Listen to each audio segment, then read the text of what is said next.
Well, we're back. We're back at the 9 Club. We got a special guest today. Special guest. Very special. Mr. James Craig is here. Thanks for having me, guys. The man with 2 first names. 3 first names. 3? What's your middle name? Clifford. Oh, you should have been Clifford James. Dude, the name has a lineage now. Oh. It's pretty funny. Gideon Choi doesn't have a middle name. Oh, yeah. He thought my middle name was amazing, so we would call each other Cliff. Oh, Cliff. He just had his first son, middle name Cliff. Really? Wow. Awesome. James Clifford Craig. Craig. I would have been so sick to have a Clifford Craig board with this tongue twister My almost. first small wheel was Clifford the Big Red Dog. But I mean, like, nobody gets that, though. Just you, that's like an inside joke. Inside joke. Now they know, right. We put it on the wheel, James Clifford Craig. Oh, they did? Okay. Yeah. But even then, they thought maybe it was a joke. You know? Like, you should have just James Clifford guy. You should have just started off with Clifford Craig. Cliff Craig. Cliff Clavin, Cliff Craig. I mean, could have been. There's no Cliffs in skateboarding. No, there's I not. know, Cliff. Can I go back and start this all over? We'll just call it. We'll just start a new... Burt Wooten did. Yeah. Yeah. Oh, there you that's- go. ooh. So Cliff, Cliff. what's going on, man? Everything good? Thanks for coming, dude. I know. What do you're living down south a little bit right now? Where you? Fullerton. Fullerton. Oh, Pretty you're much still out. Jesus, you can't get out of there, can you? I heard you guys hating on Fullerton. I forget whose episode it was, but you're like, Fullerton, what the hell's out What there? the hell's out there? That must have been Chris. It had to be Chris. Yeah. There's a lot out there. I don't know if it's hating or I just don't know what's out there. There's a lot to skate You out know, there. I'm sure there is. Do you still skate the Skate little manual spots. pads under the... Dude, it's like maybe 2 or 3 minutes from my house, and I go there all That the spot time. is so good. It's fun. And there's where the green kinked rail that Appleyard always skates is. So, Yep. but there's like, it used to be Fullerton High School across the street had like the little bump and then like a Yeah, we already ledge. talked about that last week. So, we'll get on to the other Dude, things. so rude to these guests now. It's They should be happy they're here. It's Whoa. very nice of you. I'm just kidding. But that was our spot.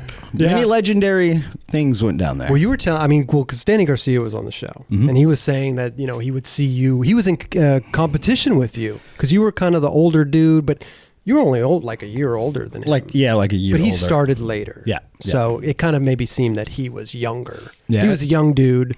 You were like the OG. Well, I just skated with all the older dudes too. Right. Gideon Choi, Ronnie Krager, like Yeah. all the dudes from around Those there. are like around the same age, though, right?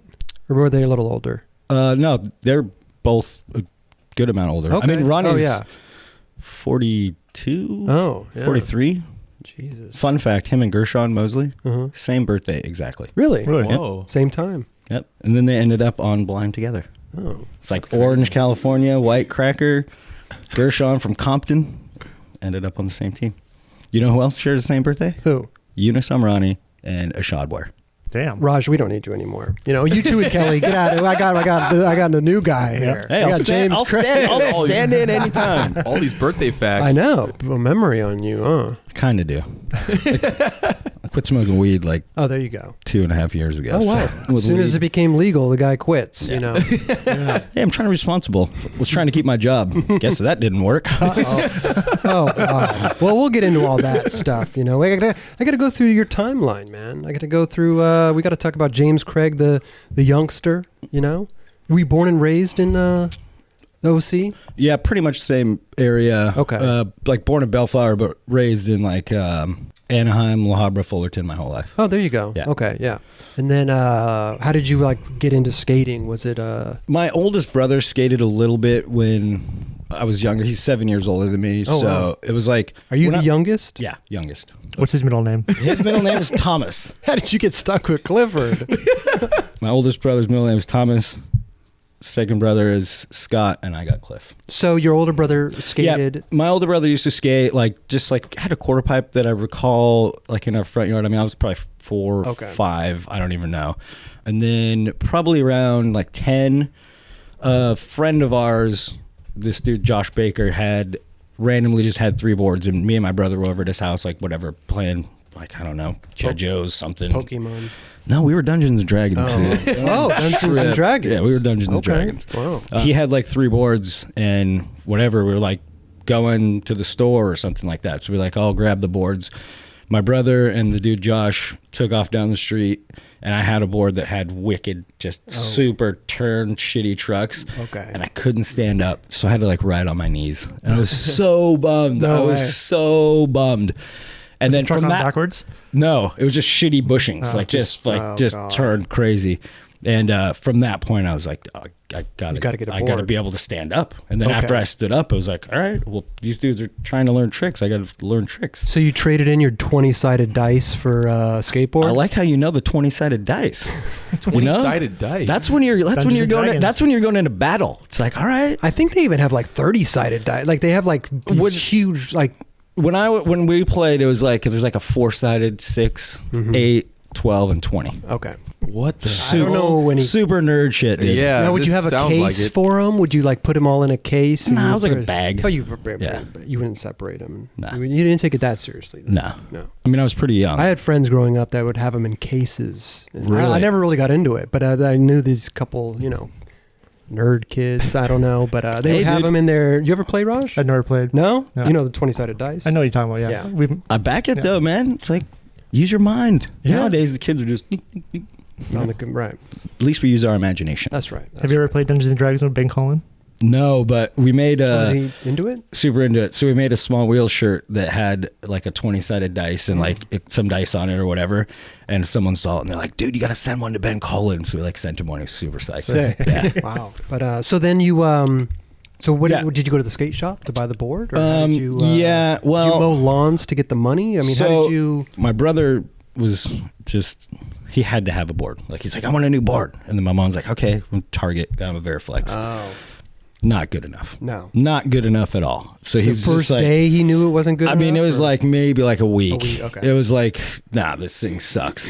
And I think, maybe even like, because the dude who we were skating with was like a little older and he like kind of knew Okay. boards or whatever. And he's like, oh, you need like a PAL board and like this and that. yeah. So my brother basically hounded my mom until she went to this place, Pacific Surf and Ski in Whittier, and got him a Lance Mountain, the Doughboy one. With Sick. like rat bones, indies, like the whole nine.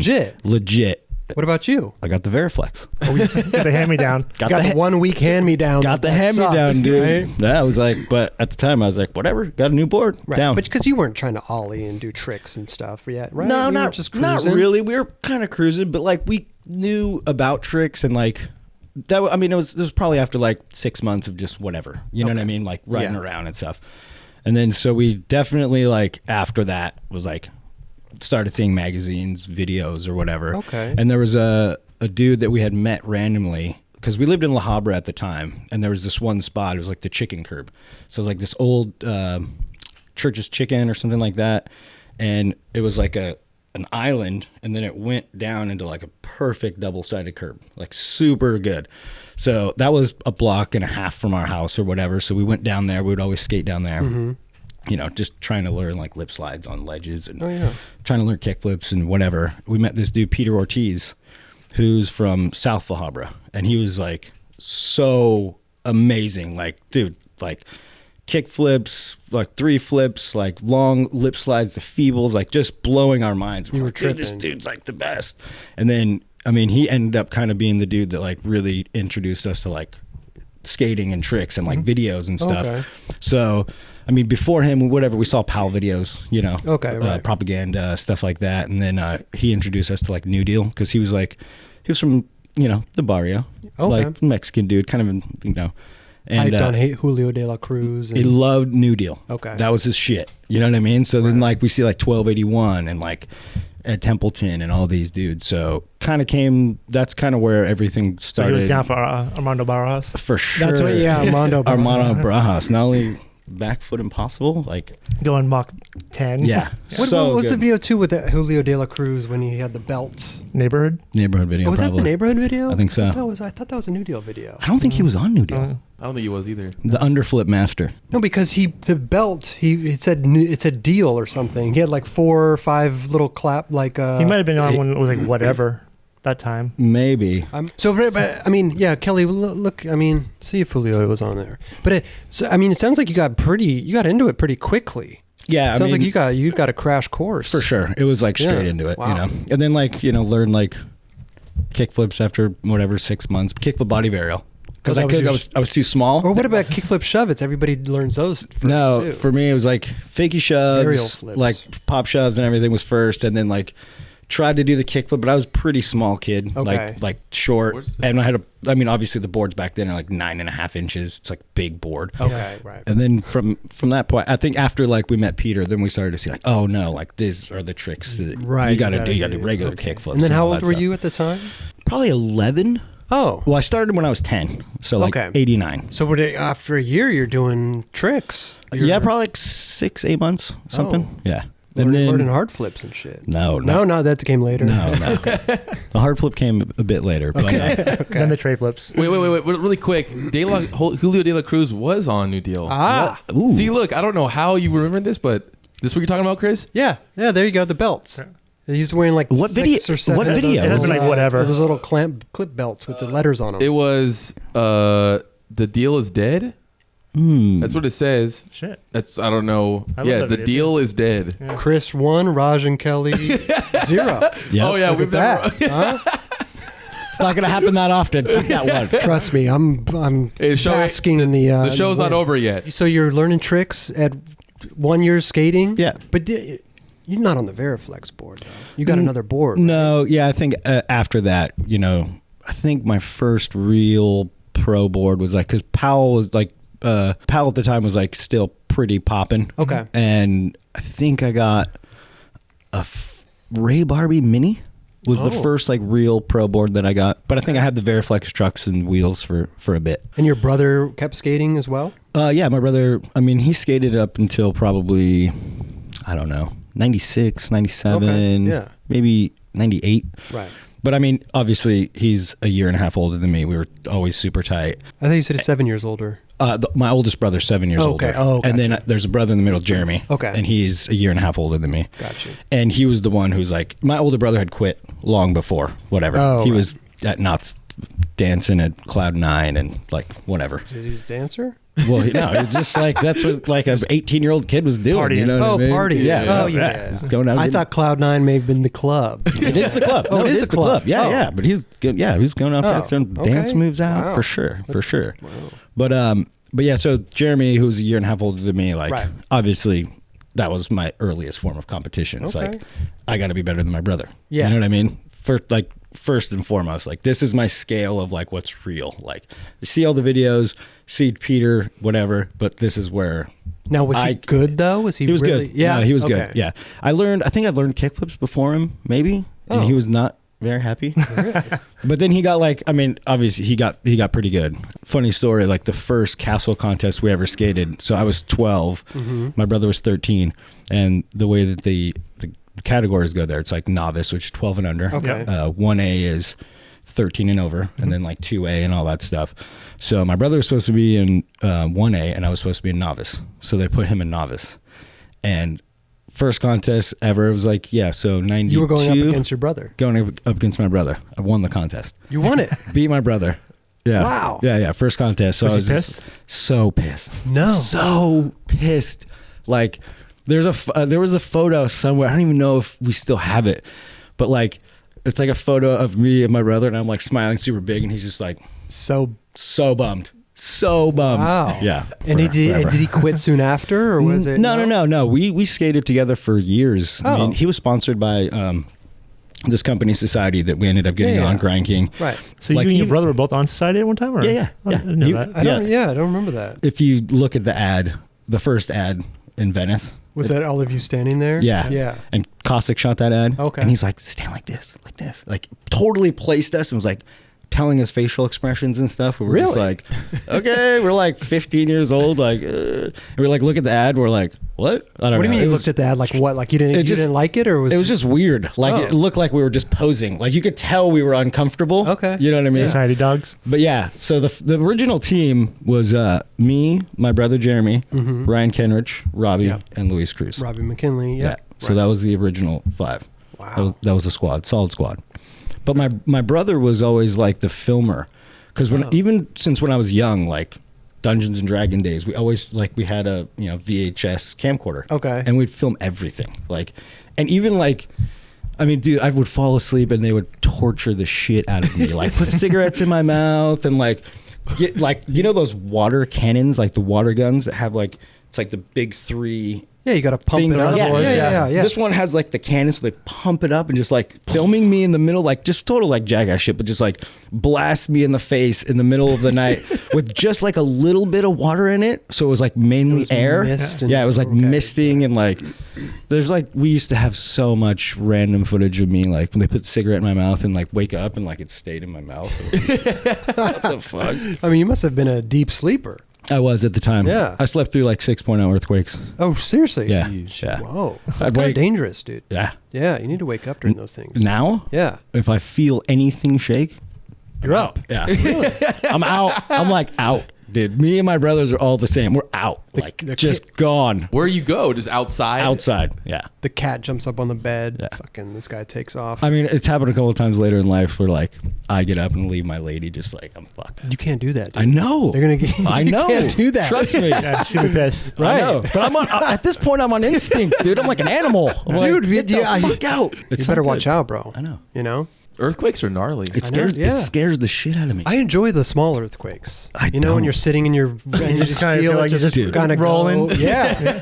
I like, I like it. I do not I like it. I do not enjoy anything about it. But I'm praying that it doesn't get bigger. That's what it is. You gotta watch out. I'm like thinking like, oh, this is the start. So your brother was pissed at you for winning the contest. Yeah, he was not happy. Did you find a shop sponsor later in Fullerton? Or, where was it? La Habra? Yeah. So at the time we were living in La Habra and then kind of moved around a little bit here and there, but mainly all pretty local, Anaheim and stuff like that. And then in Fullerton ended up skating with dudes like Gideon Choi, who before he was started.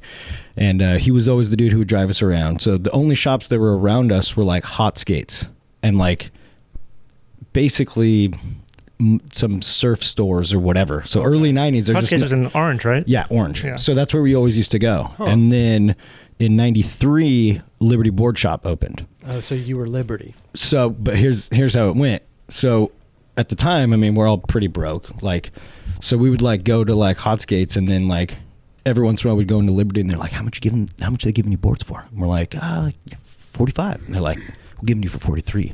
And I was like, all right, $2. Sounds good. Like whatever, you know?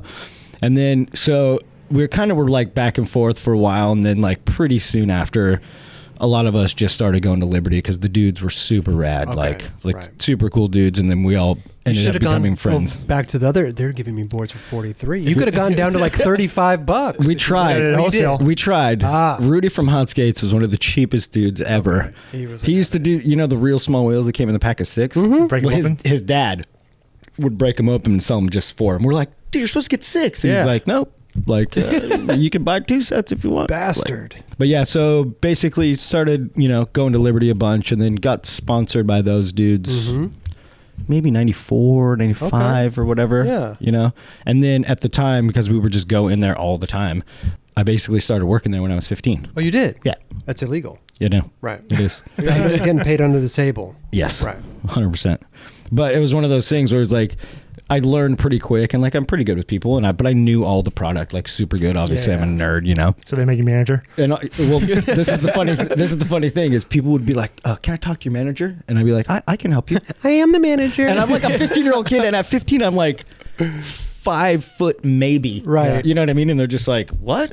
Like, and they were just like, it was just like the weirdest thing. So yeah, I ended up working at Liberty and it was just like, that's where I think everything kind of came from for us as kids. Like, having the right people in there. But I mean, even being the manager though, right? Well, I wasn't technically the manager. This dude, Dave Ramos, was, but he was like the coolest dude ever.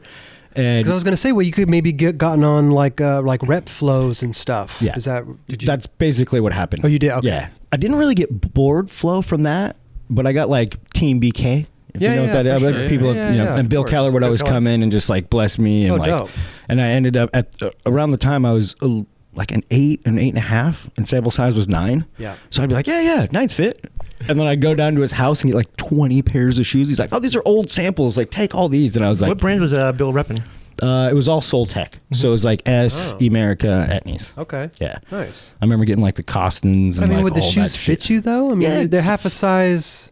Good enough. Double socks, maybe. Double sock. Oh, that, I mean, back in the day, and a we had, tongue. we had the Triple extra. sock. Oh. We had the extra tongue, dog. That's right. Kelly had 4. Yeah, I'll tell you this. I always used to. So before the sock or before the tongue, Right. it was a sock. Yeah. So you like fold up a sock in the old Vans OG. My first Grind King ad that I got. So Grind King ended up being one of my first sponsors, but Right. I have the OG ones, and then you used to cut the bottoms. Yeah, Because so they were the super half tight. tabs? Yeah. So it was like super tight. So you cut them, and then Cut you the bottoms where? like So, like, with the, right under the the eyelet goes down, it kind of Where the fold is of the like. like the top of the vamp of the shoe. So you know where the laces go all the way down, and then it meets the toe cap. Yeah. So like Right here. right here. Oh, so you you cut cut that. here You'd and cut here. that so that it could kind of puff out, and then you'd put the tongue or you'd put the sock. Yeah, in that. you're making more room for the. Yeah. You want some puff, dude. You don't want to be gotcha. choking your dogs. You know what I mean? See, I never got into the whole tongue thing. Yeah, I got into it for a little bit. It was like, I don't know, it was the same as like cutting half cabs. You know what I mean? Yeah. Like you saw it and you're like, and eventually you'd be like, wait, I only have like this much in the back of my shoe. Right. So you were saying your first sponsor was Grind King, like your first legitimate sponsor was Grind King. Yeah, pretty much. Like I remember getting. Who was the dude that did Grind King? No, it's What is his for name? this dude who used to own a shop in Anaheim called Circle M. His name's Mario Martinez. Yeah, Mario Martinez, right? Yeah. But there was another Donald. Donald Castle. He was like the owner. He was right. He played the didgeridoo and yeah, stuff. yeah. Yeah. So shit you not. You pretty much like make the trucks by hand. You can make it by hand Yeah. while doing the didgeridoo. Seriously, I would go. Go ahead. No. But yeah. So Mario started working at Grind King maybe 93, 94-ish, Okay. something like that. The reason I know, by the way, is because they were local here Yeah, in yeah. Venice. You know what's funny is on the way You here. wrote for him. I wrote for him for a little bit. Yeah. I wasn't really official. They'd kind of just give me like prototypes and shit. They'd be like, "Oh, here, try these out, Yeah. dude," and I'd be like, "Cool, thanks." Didn't they have like, was it Allen wrenches that you had to use? Yeah, Yeah. the big Allen, oversized Allen wrench. Yeah. I mean, that's a good idea great for idea still to this day. for People do it. they do Royal. it. With, yeah, they Royal came out with switch it. some. Yeah. and people used to switch it in their regular trucks because they didn't want to hang up on the kingpin. Right. Because It's a Grind King super- originally started as just kingpins. Yeah. Oh, it did. Yeah, it was just. Oh, They didn't do. You basically like take your indie bass plate and just hammer it out. hammer out the kingpin and invert it. The problem with that was when the bottom would strip. Yeah, and you get the bubble. The bottom would strip and you just can't get it off. Yeah. Like Right. But if you you tighten your truck down too much, then you get the bubble in your Oh board. yeah. Yeah. Right. Sorry to interrupt though.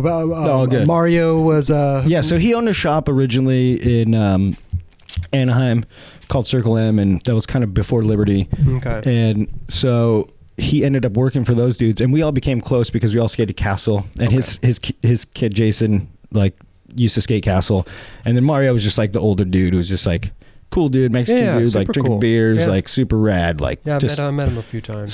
super good dude. So he basically started to like start a team, and it was like with all the kids from Castle. Oh, You know what I mean? So it was okay. like, you know, like me, my brother, and a couple other random Just people. pulling a Sinclair and just pulling the best dudes out of the Yeah, contest. Pretty much. And after that, he was like, "Hey, we should start a board company," and then Oh. that's where Society came from. Saying that to Donald or to you yeah, guys? yeah, no, to Oh, Donald. To Donald. Okay, Yeah. Right. And then he was like, "Hey, we got all these dudes. Like, let's get them all." How long were you on Grind King before they started Society? Maybe like a year. Oh, that's it. Yeah, it wasn't that long. Oh, Yeah, it was pretty fast. so from the time Grind King trucks, Yeah. or they've already been around. They for had a been while around now. for a long time, but they but just didn't have really a good team. they didn't really have like a team, like yeah. Okay. So it was like now he's introducing all these young kids that are kind of on the Gotcha. come up that Right. he's seeing, and so I know it's funny when I was driving over here, I was like drove the 90 and then got off Yeah. in Lincoln, and I was like, dude, the warehouse used to be right Right there, there, yeah. right off Washington and Lincoln. Yeah. Yeah, I remember Really? that. Yeah, but yeah, so that's how Society So started. they asked you to skate for Society. Yeah. Yeah. I mean, it was basically like But you we didn't were have any other like options Nah. at that time. No. not even Okay. like I was or anything on your radar, maybe? Like, hey, I want mean, to skate for. my favorite company Yeah. since I was a kid. Well, my favorite skater for as long as I can remember was Guy Mariano. Yeah, right.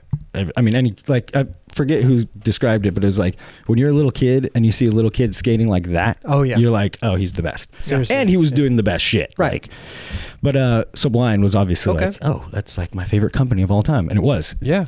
all the way until I got on. Okay. But all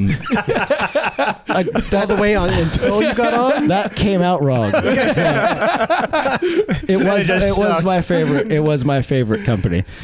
Yeah. So at the time, it was just like we were like a crew, and then Mario was like, "Hey, let's do this thing," and then it was like all like unsponsored dudes. Yeah. So it was just like, so all right. no pros. No. It was just this crew of AMs. Yeah. But you guys did a video too, right? Yeah, my brother. So the funny thing about Grind King in Society is, my brother kind of did like some graphic arts. My brother Jeremy. Okay. And Is this middle or older? middle. Okay. Yeah. So he kind of like would toy around with some stuff, and like Luis was doing kind of some stuff like that too, because he worked at Zorlak back in the day. My brother ended up doing all the graphics for the brand, All of them. all the logos, and he also did the Grind King logo. You know the GK? Really? No way. But not the little dude, right? The little guy with the pointy nose. No. That was way before. Yeah. That was way before. Yeah. So you know the G with the K inside? Mm-hmm. My brother, the one that was on the trucks. Right. My brother made that graphic. No That's way. funny. He got paid $50.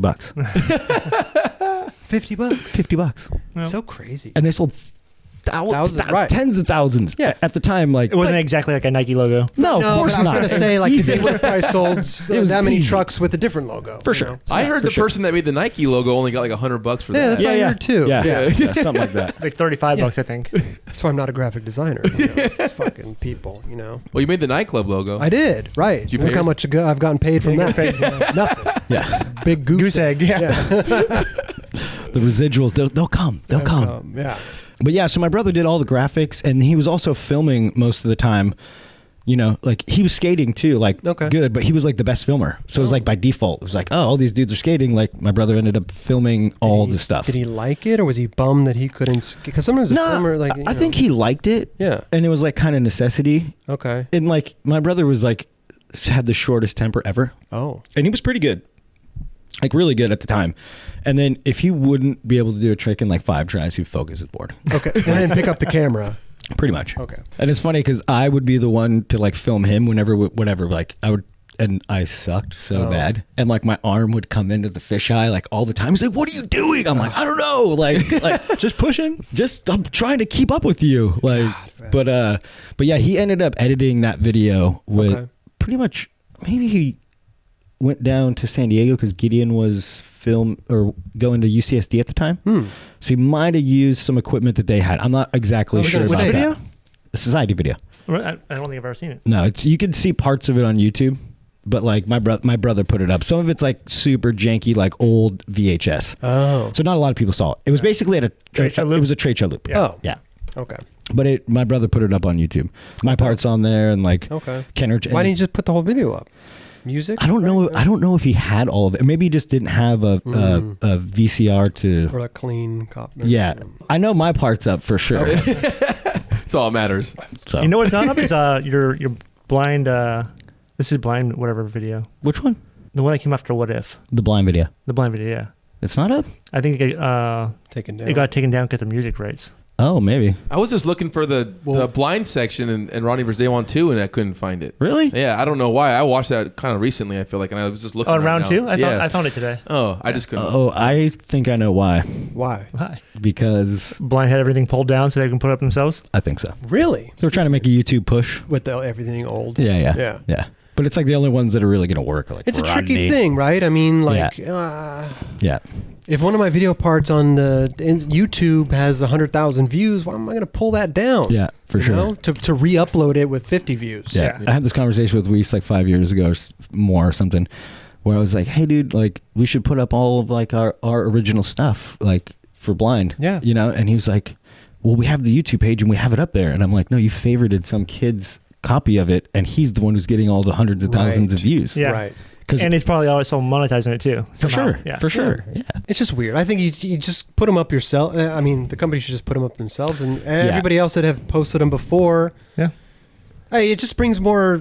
It's a better look. Totally. You know, if that person has 100,000 views, If you archive all your shit. And to archive your shit too. I think that's the tough part of it, where you're like, okay, well, do I just let this one that has millions of views that's always going to come up first sit, or eventually will we get that many views? But it makes us as a skater feel good that our video's been viewed exactly 100,000 plus times. Exactly. Right? You know, I agree. Yeah. It's taken a lot of years for me to get up there. Me too. Me too. Which one, man? He's climbing. The time to shot. Have you checked recently, Raj? 13? 13? Yeah. 13,000. 13,000. James. On the God loop. Damn The it. 3-hour loop. On the loop. 4.5 hour loop. 4.5 loop. Wow. That's impressive. I'm sure most of the people just click on it and then just watch a couple loops and then log off. You know, I'm hoping that they watch the whole thing. What does a view constitute? That's a good question, dude. Is it a clip? It should be from end to end, I feel like. It should be, right? Yeah. No, I mean, but that's the thing is like even like the AdSense, it's like you can skip because 5 seconds or whatever is like probably the. Yeah, you got annoyed by it. You saw it. You clicked off of it. Exactly. They're like, we don't bum you out too bad, but we want to get money from these people. So let's do this. Yeah. My favorite thing about Chris's switch flip manual now is that anytime it's posted anywhere, like Diego did the switch heel manual switch flip, it's like on the Barracks posted, it was more than half of the comments were just Chris. Yeah. That's so I think it's good. any trick now on the any stage. trick. If I post something, it's all Chris. I get tagged in everything. Dude, you know, it's either like Chris is still better, or it's B, it's like R.I.P. Chris. Yeah. You know, it's like it's one or the other. You know, they're either for or against it. You know? Sorry, At least they're mentioning dead it. now. At least I think I got another 100 followers because of that thing. You know, Solid. yeah. Pretty good. Half the people are probably like, "Why the fuck is this dude getting tagged in this shit?" Genius. You know, yeah.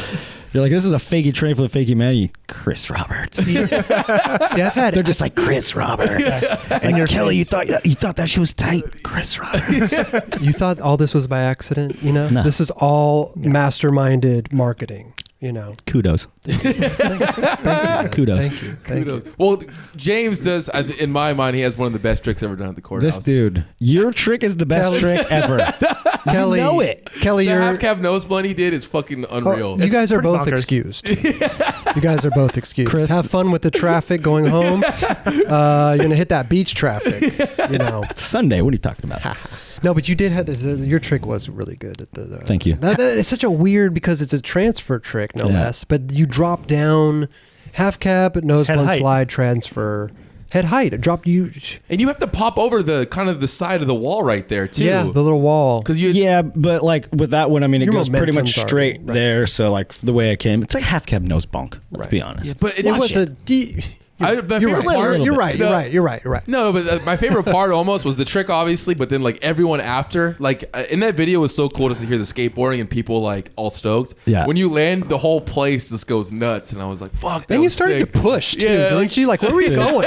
You already did this great trick, and now you're pushing to go. Where you were? Let me tell you this: anybody who's ever filmed me knows I don't stop. It's like Yeah, some you LeVar just- shit. Maybe I learned it from LeVar. I don't know. I just like I'm trying to make a line out of anything. You know what I mean? Just keep it going. Because the guy's tight. like the guy's long lens. Yeah. He's like pushing to go do another trick. Yeah. But it was You so random because I'd never seen anyone skate it like that. Yeah. I was like, No, "Holy yeah, you fuck." definitely skated it. Yeah, differently. Dressen? than Yeah. normally. I was high as shit.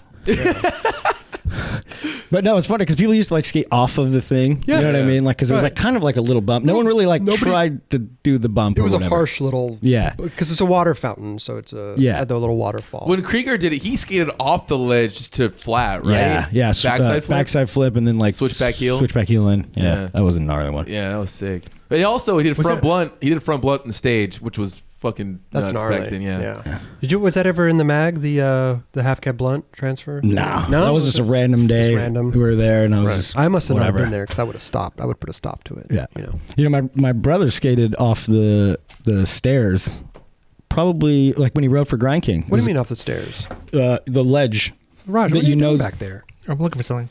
The ledge. During the show, he's like looking for his mail. The ledge that you know is granted in 5-0'd. You Yeah. know the one off the 4. Yeah, My brother okay. did like switch crooks on the other side, like cover of a Grind King catalog. Oh, not the whole thing. He laid out. No, he didn't do the whole. Yeah. I mean, he laid.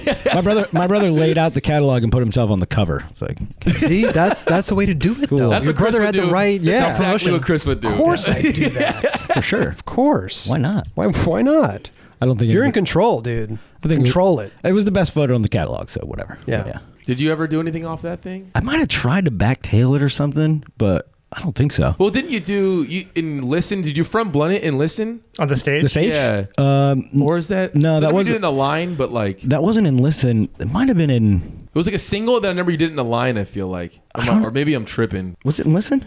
Well, I do the 3 flip That was in your Wheels of Fortune. The 3 flip the hard way. Yeah. Was that my Wheels of Fortune? Yeah, And then the pretty front sure. blunt? Yeah. If Kelly says Jurassic that you 5 did it in your song. Wheels of Fortune, I believe that. You did it in the Wheels of Fortune. I haven't watched the Wheels of Fortune in a while. Someone posted something like the first part of it like a little while ago. And I was Well, like you talk about like you try to do something in a line always. You did the kickle back nose blunt to fakie. Oh, yeah. And I was like, oh shit, that was a gnarly one. And then he kept going. Yeah. It looked like you just wanted that back tail shove it hella bad. Yeah. Oh, dude, my front foot like comes up. Like, yeah, I was trying to get a line. But you were front blunter. I You did. liked that. You did a yeah. lot of that trick. Yeah. You liked You it. still got them. Yeah. My best trick on the stage was kickflip back tail. Oh. Whoa. 94, 95. Well, you're goofy or you're goofy. Yeah. Yeah. Oh, so you had to go. Yeah, the other way. right. Yeah, but Oh. it was funny that day. I think I was trying like back tail shove or something. I don't know, super random. But I was like there with my brother and Gideon and all these dudes and like Costin, and everyone showed up, and I was like, oh shit. While you were trying the trick. Yeah, before I started trying to kick back tail. Oh, before. Yeah. Wait, And why then- did? And then I was like, well, it's fucking Costin and all these dudes are here. You gotta step it up, man. Like, Really? yeah. And I was like, and then I You ended didn't up. feel intimidated? I mean, because those were the dudes, you know. I mean, yeah, intimidated, but I bet I wasn't there. That's why you weren't really. exactly. So people weren't going up the stage, so I was like, nah, it's fine. Right. But no, I mean, I always had the mentality of like, dude, I don't care what people say. If like the best dudes are there, you want to skate your best. Okay. Like, Wow. step it up. A lot of people, it's different because a lot of people will sit down and watch. Oh, man. You know, Yeah. and then that is kind of lame. Yeah. But you know, That's I mean, why they're if- not the best dudes. I think it's It's true. etiquette It's because true. those dudes that got there and we were already there. Yeah. If they were there filming or something, I'm gonna chill back. You know what I Right, mean? okay. But if like I'm skating and trying to film a trick, Yeah. I'm like, all right, well, You're I'm not gonna do a- stop. No, I'm not. I'm gonna do a better trick. You know what I mean? Right. Why not? That's probably the day Gino did back tail shove, right? Switch back tail Switch shove. back tail. Yeah. Maybe. And I then don't Danny know. did it years later, or we were on the same time. Did you ever say shit to him about that? No, I think Danny did it. I don't know. He might have done it later. Yeah. I don't know. I'm not exactly sure. I mean, back then, it could be some dude did it a year before and it wouldn't come out, so Yeah, you just yeah, wouldn't yeah. even see Yeah. Again, Danny did a line. Yeah. it. Right. But wait, when you did the kickflip back tail, what was that in the video? I think it was. I don't know if it was in the Society video. It might have been in there. That was heavy back then. Yeah. I mean, I hadn't seen it before, but I was just like one of those things where I was just like, I guess I was kind of showing off, but it was funny because Gideon told me like he heard Costin and those dudes like, oh, here comes the little attack dog. Look at him. No, Like, totally hating on me. Did they tell you that? Did he tell you that later? Like after the session. He told me after. But, but him and my friend Rick who were there were just like loving Oh my it. god. But yeah, I mean, fuck. I was like a little kid. I wanted to like show the dudes. Dude, good. to be a little kid giant kickflip back tail, that thing is fucking big. I just did it. Whatever. Oh. I was like, fuck it. Let's give it a Okay. shot. Right. Throw the dice. There you go. There you go. That's how my whole career was. Rolling the dice. But you did it though. You pulled the tree. You pulled it. Yeah, I was right. stoked. Did Yeah. they clap or did they bark? I don't even remember. No. It would have been funny if they would have barked. It would have been fucking amazing. Tech dog. Is that what they called you, the tech dog? It was T-Dog. Oh no. I'd rather be T-Dog. tech dog than T dog. Yeah. But no, it was like T-Dog. It was like... But a T dog is kind of it's a diss. Yeah, yeah no, T-dog. they were definitely dissing me, Oh. for sure. But like, I think that comes from Frisco when it was like Trend Dog or like whatever it is. Yeah, You know what I mean? Like, oh, like this dude's whack. Yeah. He's trying to be cool, you know? And we used to use that shit all the time. Like, we got that from Richard Mulder, who would Okay. always go up there and then we would skate Chafee with him and he'd come back with like with the the lingo. lingo. And we're just like, okay, yeah, we're down. Yeah, for sure. See, it was like when they were skating the courthouse and I'd show up, they'd all sit down. Yeah. To watch. They were like, Yeah. he's here. He's here. Wait, did you guys He's here.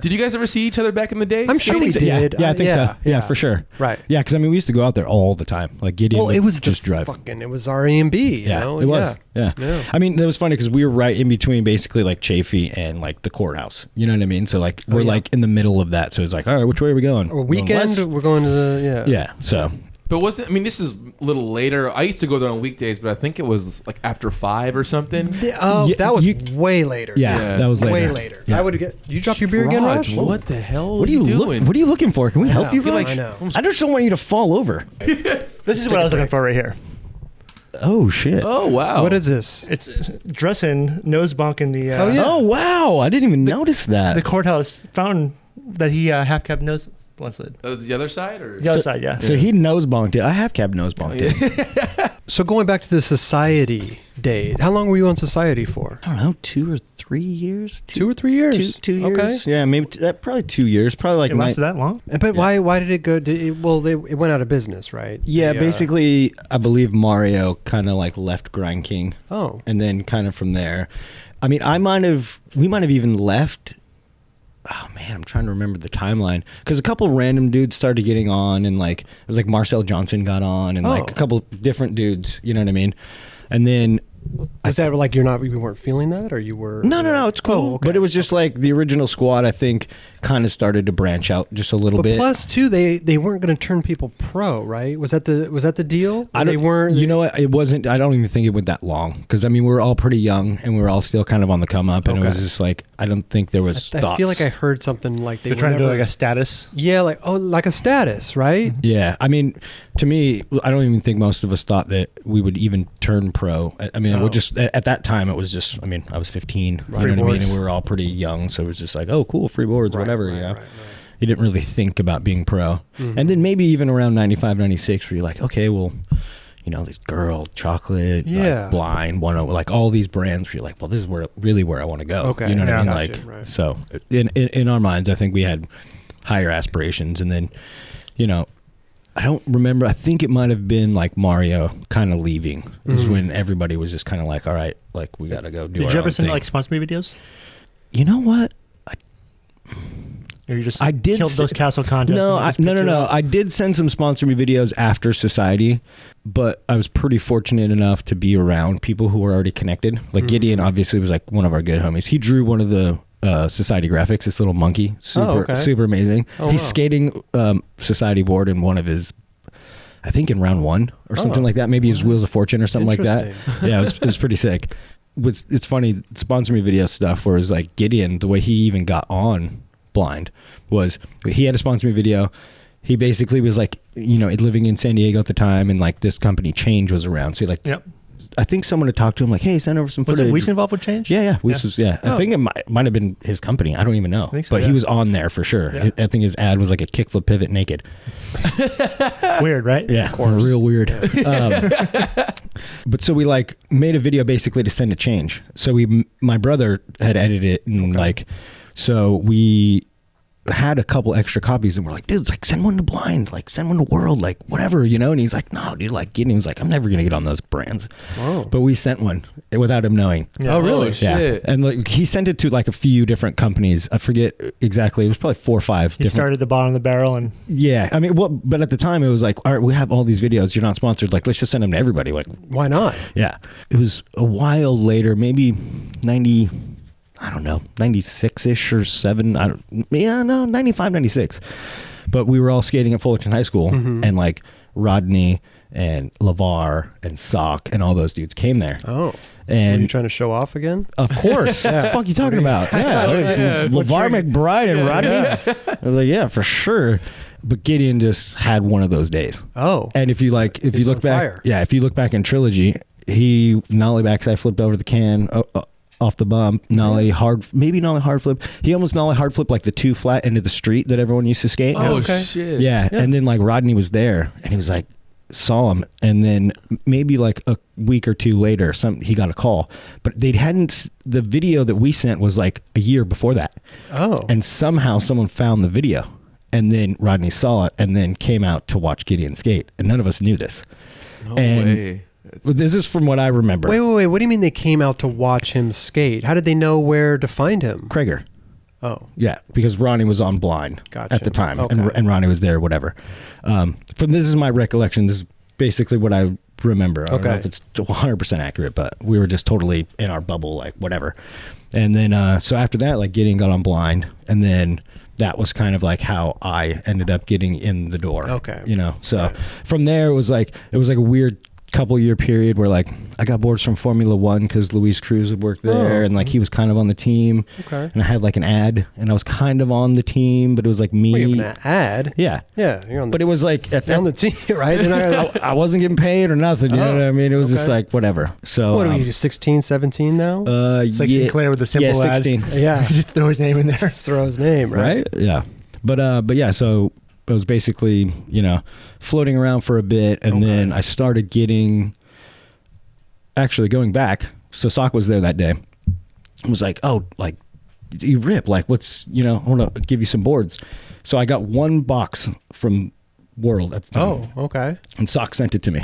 I never got a box again. Sock, the team manager. Yeah, and it was just like one of those things where years later he was like, well, whatever happened? Like, how come you didn't get on earlier? And I was like, well, I just never got boards. He's like, really? Like, I told him to keep sending you boards. Oh, and it was just one of those things that slipped between the cracks. So you never made a sponsor me tape too. You just kind of had Gideon, or you must have given Rodney some footage. Yeah. That's what I was saying. Like, at the time, I think, we had sent out a couple videos, but I think back in the day at World and Blind, like, you get a stack of videos, how many people are going to watch them? Sure. You know what I mean? For sure.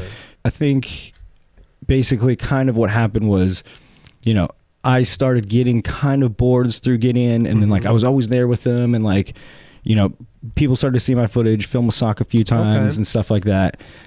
They basically were like, hey, we really want to like start giving you boards and like, flowing you whatever. And dope. like, but from what Gideon told me, Ronnie wasn't down for me to be on Blind. Ronnie Krieger. Yeah, and he's my homie. Oh.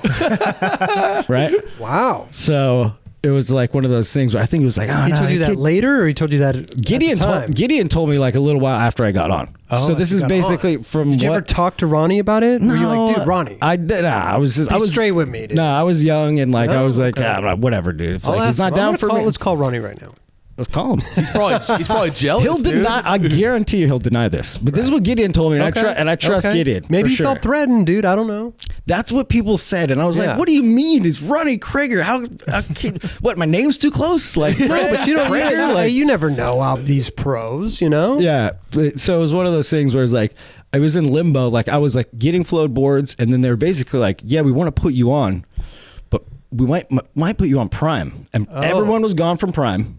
And they were like, but we don't really have a team. And like Oblo, I talked to Oblo a couple times, like whatever.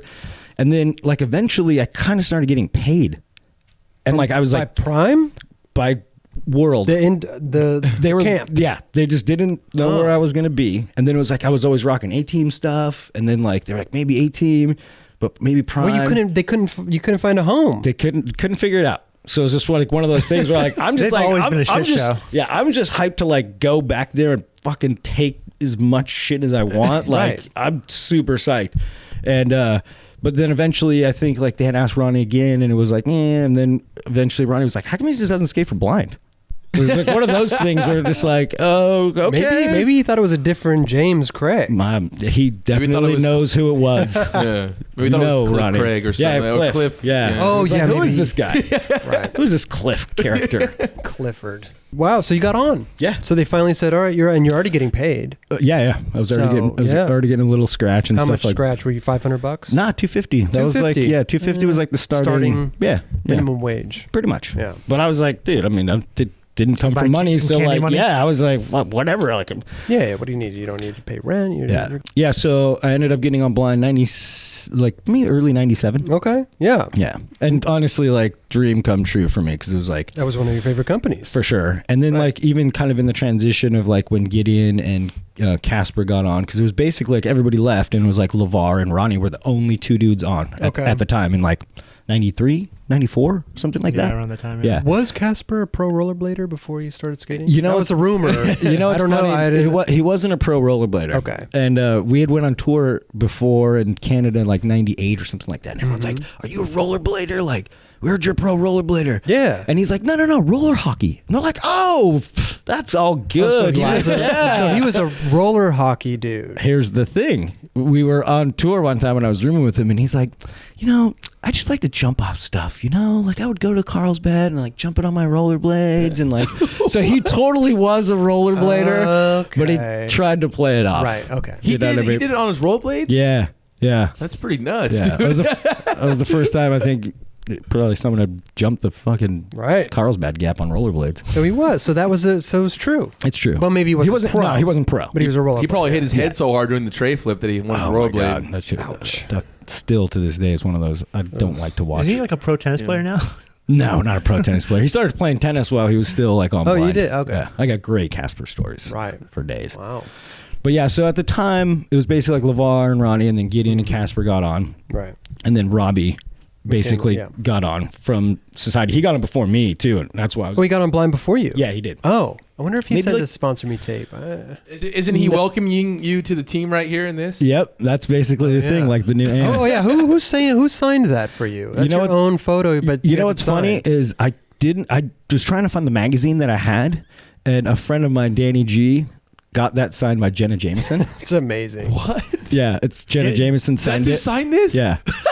So that's the only one that I could find. That's incredible. But Danny G, whatever. the sales rep. No. This Oh. dude's was one of our homies, Dr. Dan. He's a doctor. Oh, Dr. Dan. Yeah. Okay. But yeah, so that was like my first blind ad in Nice. 97, something like that. Okay. And then you guys filmed for the video. What was the first video that you guys did? So Gideon, Ronnie, LeVar, and Casper did round one. What Trilogy was Trilogy was LeVar, Ronnie, Gideon, and I think Casper had a part Yeah, he in did. Trilogy. That's yeah, when he yeah. hit his head. Yeah, yeah. Yeah. So Trilogy was like the first time that it was like the new Okay. kind of era Right. of blind. Yeah. Of That's the- when you know. Casper, I heard they tightened his trucks or when he went down fucking Earl Warren. Oh, he tightened the wheels. So tightened the wheels. Yeah. I don't put it past him Yeah. at all. I totally believe when he that. Benny Hanna's off the lawn trip. Yeah. I was like, who brings a lawn trip to that spot? Casper was wild. he pulled some serious maneuvers.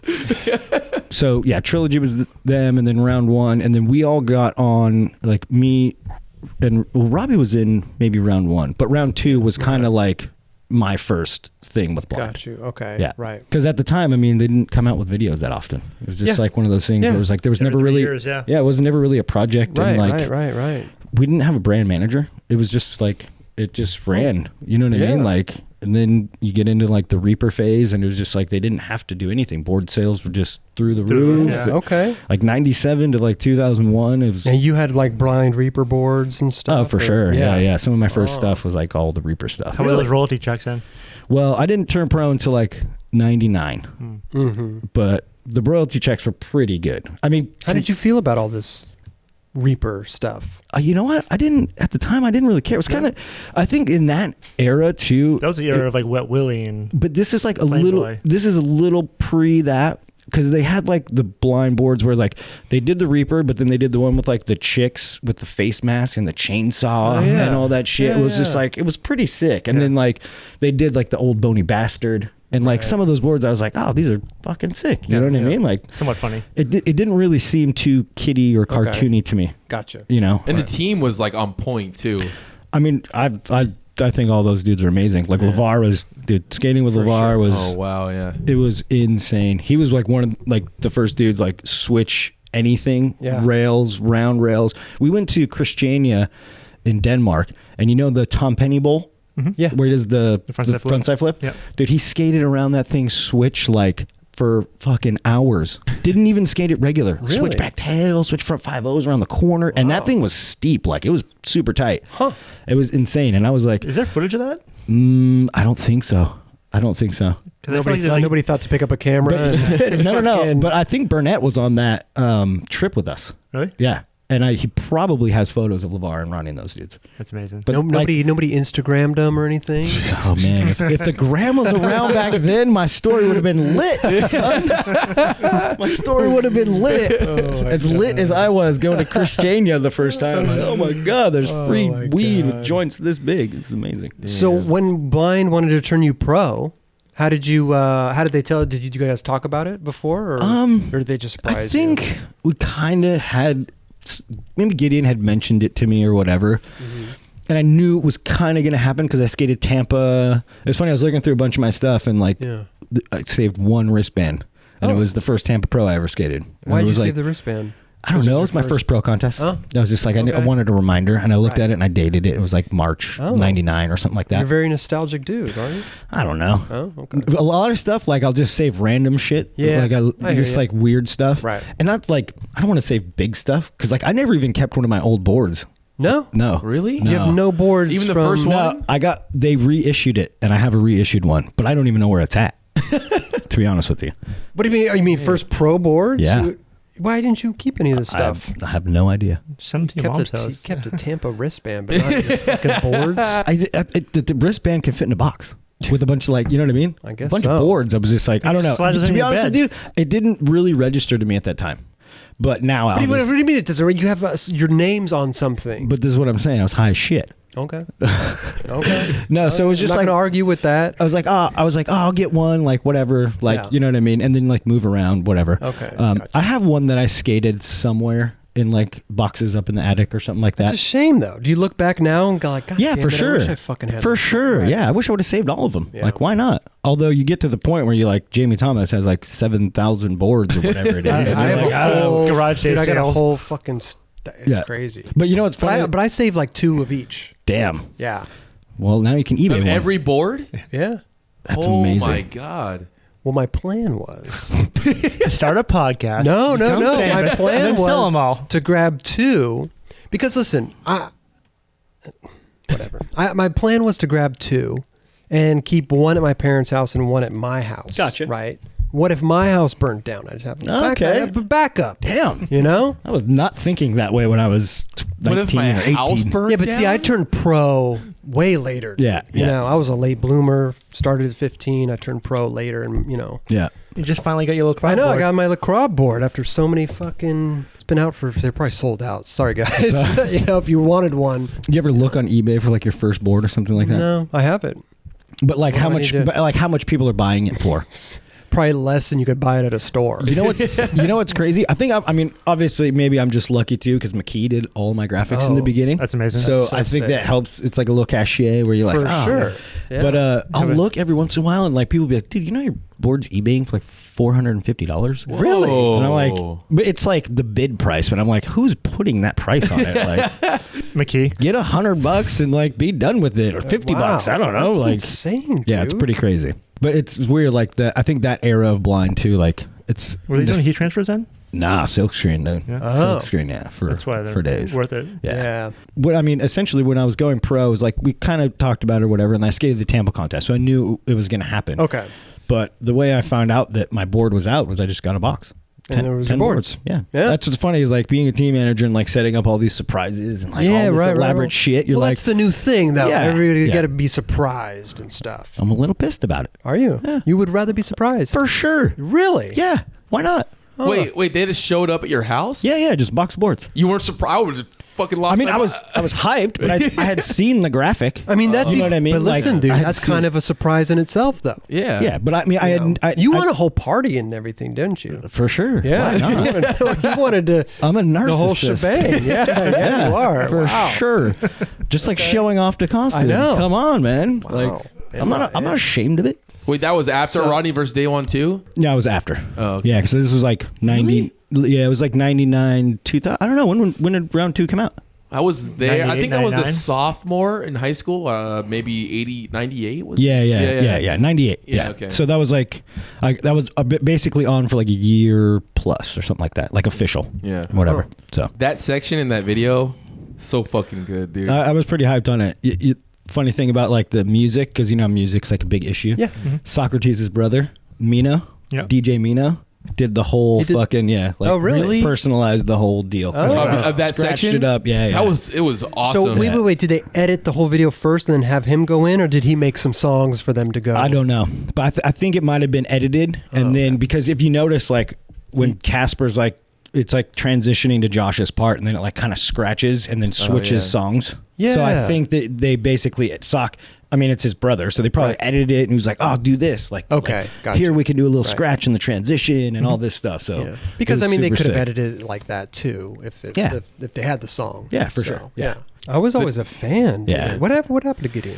I mean, he basically it's funny because like I mean, I credit him to a lot of like one, like my skate career, but Okay. two, to like who I am as a human, because Okay. he was older than me and would like, I mean, we'd be driving in the hood and like I'd just be like looking at some gangsters and be like, what the fuck are you doing? Yeah. Like, don't fucking stare at gangsters, you idiot. Right, like right. just stupid little things that I'm not even paying attention to.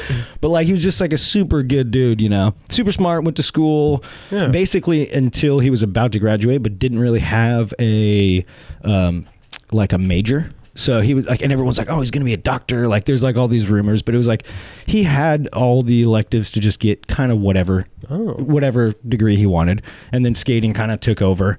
And he basically like did the skate thing for a while, and then, you know, when it came to an end, like I will remember this forever. And he was always like the dude, like, dude, you're a skater, like you're not special. You know what I mean? Like you're just a regular person. Like you happen to like be lucky to do this. Yeah. And when he was like, oh yeah, I'm getting kicked off, but I had a good run. You know what I mean? It was cool. He was just like cool. Dude, he never thought he should have been pro. Like he was the most humble, but genuinely humble. Like, dude, I suck. Like we're like, no, you don't. That's why he didn't want us to send his video originally to the world. He's like, I can't skate for them. Like, well, what does he do now? Well, so he went to school to be a stenographer. So now he's a court reporter. Yeah, someone told me he was a doctor. Nah. Yeah. It was like the rumor. A lot of people thought I was going to be a doctor. Just to let you know. Yeah. You could be a doctor. You could be Roberts. You could be a doctor on TV with that voice. Thank you, bro. Smooth. Thank you. Yeah. The new Dr. Phil. Yeah. Hey guys. Dr. Krob. Dr. Krob. Oh yeah, Dr. Krob. Yeah. I like that. You should have a segment, Dr. Krob. I will. You could break down things. I will. I'll break down things. Yeah. Yeah. I'll fucking fuck Dr. Oz. Man. Yeah, Dr. exactly. Krob. Yeah. Were your tray flips inspired by Gideon's a lot? No, all of my tricks basically that I like, the backside flip, the tray flip, all that shit was because my brother did it. He had a good one at the Vans Park. People will probably still bring it up to you this day, and I have to. Every once in a while, I'll get like huge. Every once in a while, I'll get like a gram. Like Kyle Walker was like the best one, and it was like kind of when the stank thing was like the stank leg was like becoming like people didn't like it. Yeah, you know what I mean? Right. And then he just posts it and just puts thank you. And I was just like, oh wow. And if Kyle Walker's telling me that, I'm just like, yo, respect. I appreciate that so much. Like, but yeah, that Vans one was pretty funny. It was like Matt Beach was there that night. Oh, sick. There's like he skates it. He frontside flips off of the bank onto the deck. Was that just a regular session you guys were having? Or Yeah. I used to go there all the time. Like the one in Ontario? No, Orange. It was Orange? Yeah. We'd go over to Dave & Buster's, have a couple beers, smoke some Go over weed. to D&B's. I used to go there all the time when I was a kid. I don't think I ever saw you, but I think everything there was like too crazy for me. Everything was kind of steep. It was that weird when it started to become like tranny to bank. Yeah. You know what I mean? But that was one of the things, like it was kind of hard to do tricks on that thing. If you had like a trick locked, then you could do it. And that night it was like I was feeling super good, and I was like, fuck it, I'm just gonna like Kirk Hayashi. Yep. He was the one who filmed it. He was there filming Matt. And I just like, it was literally, if you see the Vans dude at the end in like the shirt, he's kicking us all out. It was the last trick. Oh wow. Last sick. trick of the night. And I was just like, yo, I'm just gonna blast the shit out of it. Wow. Kicked it, kind of like had to like tuck the leg under and just like whatever. It felt good. There you go. It's a thing of beauty. It's funny because everyone's always like, "Oh, dude, your opener was so sick," and I'm like, "I never had an opener." It was the end of the end of chaos. Oh, Yeah, but wasn't it in the beginning when Lance Mountain was talking about something? Wasn't he like introducing the 4-in-1, and then that showed it? I don't know. I haven't watched that 4-in-1. If Kelly says that it was, I want to say it was. Maybe I'm wrong, Yeah. but I had a feeling that he was saying something, and then it pans to you, and you do that again. One encyclopedia. This guy over here. But it definitely wasn't dent. You know what it was? Dun-ta-da. He was wearing the Sheffys, I think. Were you wearing? Yep, blue with the orange Chevys. I love those shoes. Yeah. Yeah. You guys So both, good. I'd love those. Yeah. Come on, those. Come on, bro. Go back. So you're on Blind and everything, and then what? Well, listen, bro. You who were you getting shoes from at the time? Was it DVS at the time? Yeah, I got Flow DVS, and then I got on DVS about, I'd say maybe around the same time I got on Blind. Where you were on DVS, like on the team? Yeah. But then what is this power? This is shoes? way after. This is way after. Way after. So basically it went like DVS Flow from like 96, whatever. Like some of the first DVSs. Gotcha. Like Slims, straight, okay. all those. Yeah. And then basically got on the team maybe around the same time, 97, 98. Okay. When I got on Blind. And then I was on it pretty much until like 99, 2000. Like right when I was turning pro. Oh. And then, Circa had just started or whatever. And they basically, this was before Jamie was on. But I had heard that Jamie was the one who put my name in there. And then sick. I think Muska called me or one of the dudes, and it was just like one of those things where I was just like, "What?" Like, what do you think? Do you think the Muska called you?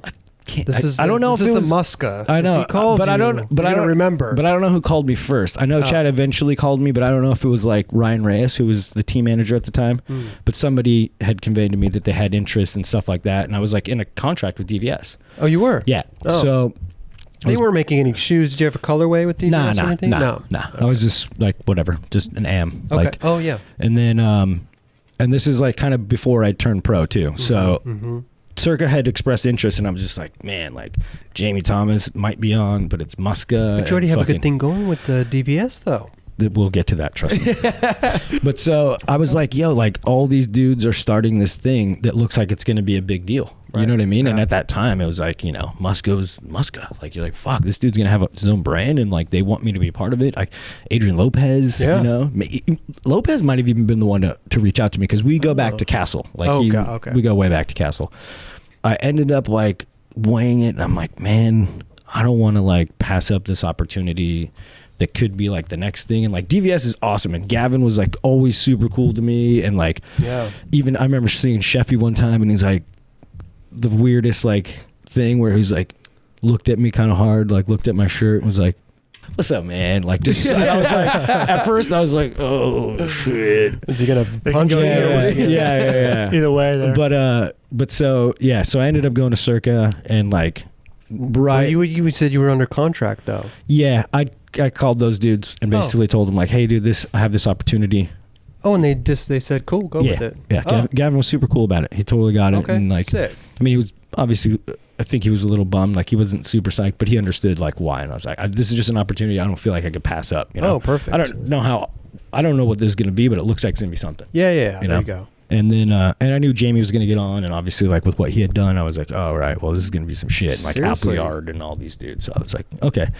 Yeah, so basically get on Circa and turn pro basically right around the same time. Okay. And then in 2001 was when the knee happened. Oh, you messed your knee up. Blew out the knee.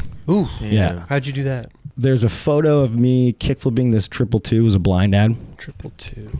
It was like, it's right next to Liberty Board Shop. Okay. So it's like right around the corner. Isn't there like a 401 like a rehab thing or whatever? Yeah, it's funny because like or therapy. I get more people to this day like, oh, how's the knee? And I'm like, it's fine. You know what I mean? Like, it's good. You were like one of the first person to like kind of like document your process. Yeah, Colin Kennedy. Yeah, kind of came up with that idea. Okay. And was just like, because Colin Kennedy's been a friend of mine forever. But so. I mean, at the time when you're like, oh God, like now everybody's gonna know, and this and then I might be done now because a lot of people keep it secret. Well, that's what I'm saying. Like it a lot of people. It was a longer process than that leading up to when Colin did that. Mm-hmm. So basically, one day we're about to go. I don't know. It was raining. And then it stopped raining, and then we were like going to go to like the mall or something. I don't know. Okay. And so we're like, I was like, I want to go check out the triple set. Like went. I was like, I think I could maybe do this. So Ollie did like second try. It was rain. You said it was raining. Well, it stopped raining. It stopped raining. So there was like ground still a little. Not really a puddle, moist. like a puddle off in the distance. Okay. But like it was like it's California. It dries pretty quick. Yeah, I mean that's true. It was pretty mellow, but. I didn't really think about skating that day. And then, so we went there and I ollied it second try or third try or something. I was like, I think I kickflipped this. So first kickflip, like. Were you trying to tray flip originally? I tried one. Yeah. Yeah, I did. I was like flung out a tray flip and it felt super foreign. And then kickflip, I was like, first kickflip, caught it to my feet, landed, and I was like, oh, dude, I can do this for sure. Like, no one's ever skated this spot. Oh. And I was like. But it was a big 2-2? It's pretty long. It's long. It's a triple 2. Yeah. Oh, two flat, 2. Triple set. Yeah. So it's pretty skinny, and there's like really shitty run up. Like it's like really shitty run up. They had like cracks, so you like have to run and then throw it on your board to get like one good push. Okay. And then so basically, second try kicked out, and then like third try I was like, fuck, I'm going for it. Didn't flip right, and just like stepped fully straight, and I landed kind of like. Awkward, and I just felt this weird like sucking inward. It went inside. I felt this weird feeling, and I was just like, oh man. And at the time I didn't know really anything other than tearing your ACL, and tearing your ACL was game over. Yeah, you know what I mean? Right. Like, you're done, son. You're done. So I'm like, didn't know. I'm like, oh, I did it. Like, you could hear me in the 401, and like I didn't really know what happened. I was in shock, and then like I go to the curb and I sit down and I feel it, and like I straighten my leg, and it just feels like it wants to go backwards. And I was just like, ooh, like that's not right. Yeah. So whatever. I go home. You go home? Yeah. Didn't go to the doctor. Didn't go to the mall? Not smart. No, didn't go to the mall. Yeah, what you go watch a movie or something? What are you doing? Probably take a couple bong rips and just fucking chill. Like typical skateboarder, right? Like drink some beers, smoke some weed. Probably, yeah. Nah, fuck it. This thing will heal. Couple Coronas. Yeah. So what? How you go home? So I go home, chill for like a couple weeks. Are you serious? Yeah. A couple weeks. You just thought it would get better. Yeah. I wasn't a broken bone. Like there was definitely nothing that like the next day or two was swollen, but I was like, could put weight on it. I was like, okay, it's like I'm all right. You were hoping that it was. I was hoping for sure. Yeah. Okay. It's like 2-3 weeks later or something like that. And like I'm hanging out with Ronnie and all these dudes. And like by that time I'm like feeling pretty good. Like I can like walk and like I'm even pushing on my board and I'm like, I think I'm like, it's getting better. I'm good. Yeah. Oh, okay. Swelling went down. Like everything was good. And then I forget, it was like a random day, and we're like at Camelot, and we're like, Ronnie's like, let's go play laser tag. I'm like, all right, yeah. No. So I'm like, we're like running around, like whatever, and I'm like hobbling a little bit, but I'm like pretty good. And I'm like, what the fuck am I doing? Like, there's something wrong here. Like, I'm done. You know what I mean? And I literally, as I thought that, I was like turned this way and went, and I just felt inside, like I felt like. It's like when you have like plugs in your ears and you like burp or something, you feel inside. Oh my gosh. And like, I was just like in total shock, went outside and I like told the dude like, I need ice, whatever. Like, and I didn't know what had happened. So, you know, from that point, long story short, I should have went to the doctor. Right. I didn't. Right. Skated for a whole year. Even after this laser tag incident? Yes. You skated for a whole year? So took like a month or two off. Started skating, was pretty good. What? Yeah. Why didn't you go to the doctor even after the laser tag? How could you even thing? skate? That's what I'm saying. I don't know. The muscles, everything. Like from what I learned after, it's really like, you know, the ACL is what's the stabilizing thing. Okay. But if you're pretty fit and your muscles are tight enough, like it's not going to hold. It's going to hold together unless you like do something that's going to force it to pop. Bend sideways. Yeah. So I ended up skating or whatever. How long did you say? Another year, 2 years? So I had gone on like, you know, I had been skating. Now, let me ask you a question. Were you skating up to your ability or were you kind of half-assing it? No, for sure. Just like testing it. Like I wasn't like trying to film shit or whatever. We go on a tour maybe 6 or 8 months later.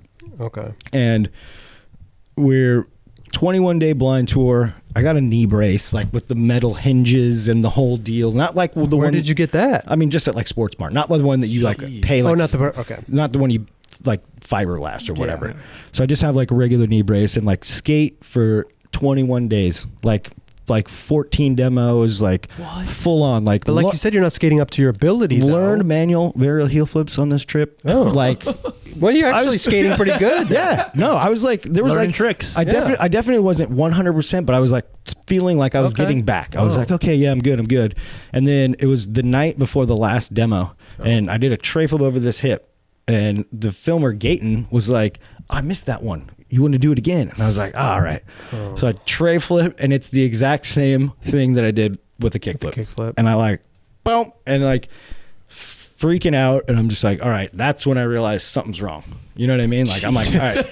2 years later. Hey, oh my God. 5 knee tweaks later. Trust me, stubborn. I'm a little stubborn. Always go to the doctor, kids. I know. Go to the doctor. Trust me, as a team manager, that's what I tell them. You know what I mean? Like when you get hurt, just go to the doctor. Well, find out what it is. That's what I'm saying. Even if I would tweak my ankle, I would go to the doctor, get an X-ray, just because I want to know. Yeah, I just want to know peace what of mind. happened. Yeah. Peace of mind. I was more just like afraid. I think you know what I mean. Yeah. Like I'm thinking ACL and I'm done. There you go. You know, right? So.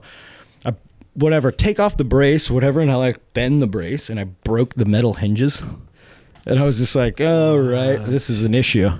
And so whatever, it was like, I went and had it looked at. I got an X-ray when I got home. Okay. And they couldn't see anything, but I didn't really know like the MRI, you know what I mean? I didn't know the difference. And I'm like, there's something wrong. Shouldn't you know what I mean? have known that? The doctors? Yeah. But so for a while, cash. What the fuck are these doctors doing, Raj? For a while, like I was just like, whatever, trying to like do the same thing I did, you know, like, okay, I'm going to be good in a couple months. Okay.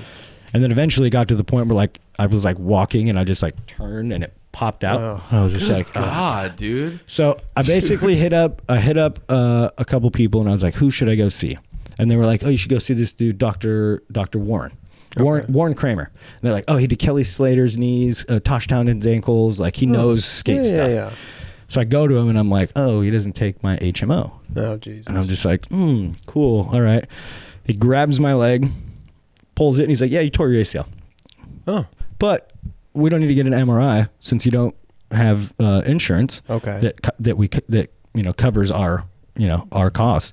So we can go in, we can do surgery, and then we can figure out what else is wrong inside after. Surgery, I mean, that costs a lot of money. Yeah. Exactly. Wouldn't you want to have an MRI before you went into surgery? I know. Doesn't he want to know what's in there? Yeah. No. Yeah. And that's the thing. Well, he was like, hey, we're going to fix this. And when we go in there, we'll see what else is wrong with it. Confident doctor. Confident. Right. I trusted him. Like, the dude just knew. And I was like, okay. I mean, when it's popping out when I'm like turning, like I was like, all right. They see a lot of stuff like that. They could tell. Yeah. You know what I mean? So basically, I was like, okay. And it's funny, you're talking about royalties. And at the time, it was like, yo, I was getting like good money. Okay. Like, I had the circuit thing going. Yeah. I got the blind thing going.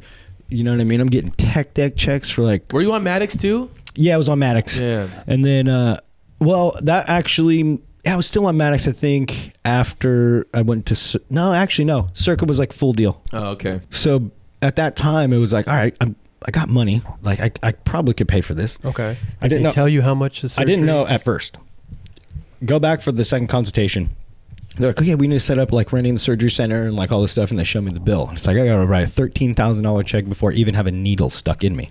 And I mean, I got like 15 grand in the bank. Right. You know what I mean? Yeah. Like, not a lot, but whatever. You know, I'm getting like $5,000 royalty checks every 3 months or whatever. And I'm making, $3-4 grand a month, whatever it is.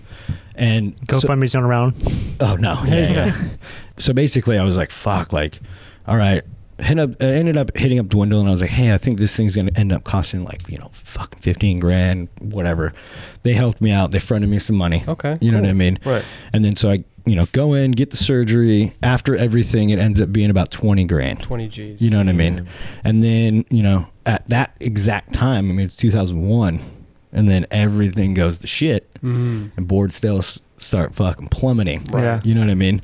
And then I was supposed to get like a royalty check one time, and they're like, it was like a $6,000 royalty check or $7,000 or something like that, and it was like $5,000 loan deducted. Oh. And I was like, oh shit, like, fuck. They really held it. Yeah. But I mean, they did me a solid by giving me the $5 grand. You know what I mean? Front, yeah. So can't be bummed on that. But it was definitely like eye opening. Yeah. And from that point, it was like a lot of shit changed. Okay. You know what I mean? Like, Circa, kind of eventually went away pretty quick, and then just because I wasn't skating and like, I mean, Did they kick you off? Or they said, oh, they did? Yeah, pretty much. It was just like, wasn't working. Like, you got a busted knee, kid. We don't need you anymore. Yeah.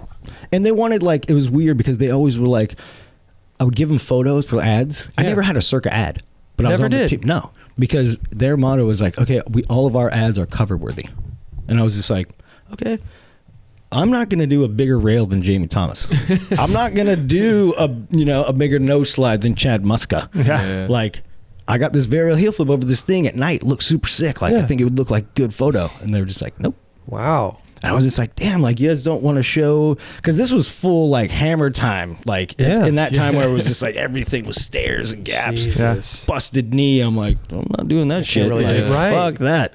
So you got a mini trick. Yeah, exactly. So Circa, how much were you getting on Circa at the time? Were you getting like a couple G's? Nah, maybe 1,500, two grand, something like that. Yeah, not a lot. Yeah. You know what I mean? It's not bad though. Yeah, it was good. Yeah. I mean, dude, for a 2001 or something, right? Yeah, for a 21-year-old kid, like, I mean, with all the sponsors and everything, I'm making, $4 or $5 grand a month. There you go. And then from that point on, everything just. Right. So Power is a shoe company. That came around. Yeah, this was they didn't even. He was on Flip for Audio for a while. Yeah. Oh, you on Flip Audio? Actually, Audio was giving me like $200 a month. Yeah. Oh, there you go. They were cool. I was like, cool. I'm just on flow. Like, all right, appreciate it, dude. I really appreciate it. Wow. But yeah, so I was getting audios for a year or two. Did you think you were going to get on Audio, maybe? I don't know. I mean, I think I kind of. Well, at this point in time, too, is your knees getting better? Yeah, you could skate again, right? And the rehab. To be honest with you, at that time, it was like from when I got the surgery until I really felt like I was like good was probably 2 or 3 years. Oh. It was mental. Like, I didn't want to trust it. Right. I didn't want this to happen again. Were you doing rehab and all that stuff? Did rehab for like 8 months straight. There you go. First, like 2 or 3 months was 5 days a week. Oh, wow. And you have to pay $75 a session. Of course. So it's like, this is where all the cumulative cost comes in. Absolutely. And then after that, it's 3 days a week. And then eventually I started to realize, like, okay, I can do a lot of this yourself on my own. Yeah.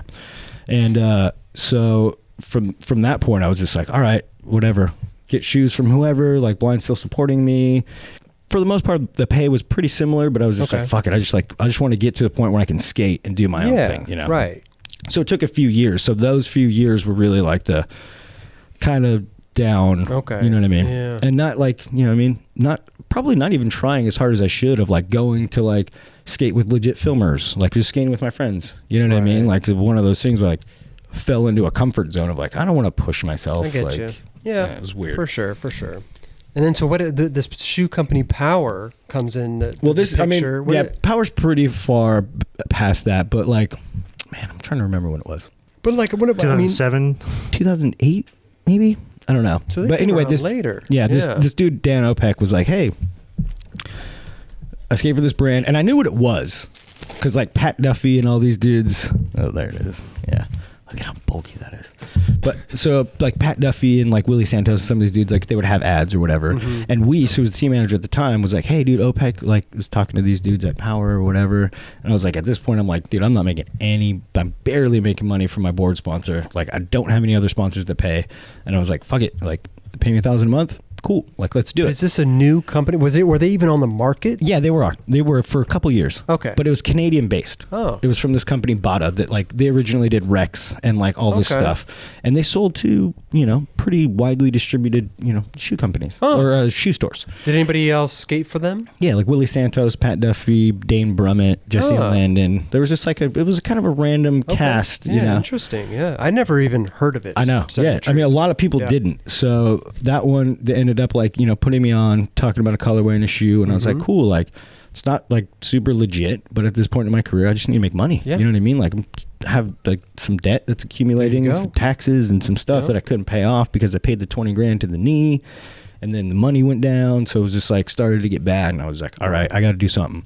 So I ended up skating for these dudes for maybe like a year and a half or something like that. Okay. And in that year and a half, you're designing your own shoe. Well, we talked about a colorway. Colorway came out, and I ended up getting like a check for $5,000. There you go. Just for a colorway. And I was like, oh, sick. Like, this is fucking, like, I'm starting to work my way out of this thing. You know what I mean? And I'm getting $1,000 a month, sending me on tours and stuff like that. And I was like, cool. And then so we ended up like, I was working with the dudes and like designing a shoe, and the dude was super cool. And like, originally, I didn't want like, for me, I was like, dude, I want a shoe with no toe cap. Like, I just want something seamless in the front. Oh, you wanted a seamless toe? Okay. Yeah. And I was like, I had drawn shoes like in 2005. With the name of the shoe? Laker. Oh, yeah. Of course. That's right. But so go ahead, you drawn the shoe. Yeah, I had drawn a shoe, and like they made something that was pretty close to it, and then ended up like this was the sample that came out. And they were like, oh, so me and Willie and Pat Duffy had a shoe, and they're like, hey, Dix wants to buy like 25,000 pairs, but they want to give you a smaller royalty. And I was like, let's do this. So down. I don't care if it's a sporting goods store at this point. Like, I'm just trying to like do what's good for me. Why were they trying to give you a smaller royalty? Yeah. Because of the high volume. And I'm sure Dix wanted and they were probably wanted a discount on the cheaper price. Yeah. So they're going to take it away. But I was like, fuck it, dude. Like, whatever. I'll take it. It's still going to be. Was that your shoe that they wanted It was me, Pat, and Willie, I believe. All of our shoes. Yeah. Okay. Yeah. Did you have what's that? Did you have like a set price for in your royalties, like in your contract at all? Yeah, I think originally it was like $2 a shoe. Does that fuck up your contract? Like, no, well, I mean, originally I think it was $2, and then the Dix one would have been $1. $1. I was like, whatever, $25,000. Yeah. One shot, one shot. Let's do this. Right. You would have been at Cloud9 too, dancing for with your sure. brother. Yeah, there you go. Got a pompadour and a mullet and a fucking pink tie. Yeah, I would have been there. So basically, like right when that happened, we were like waiting like a month and didn't hear anything.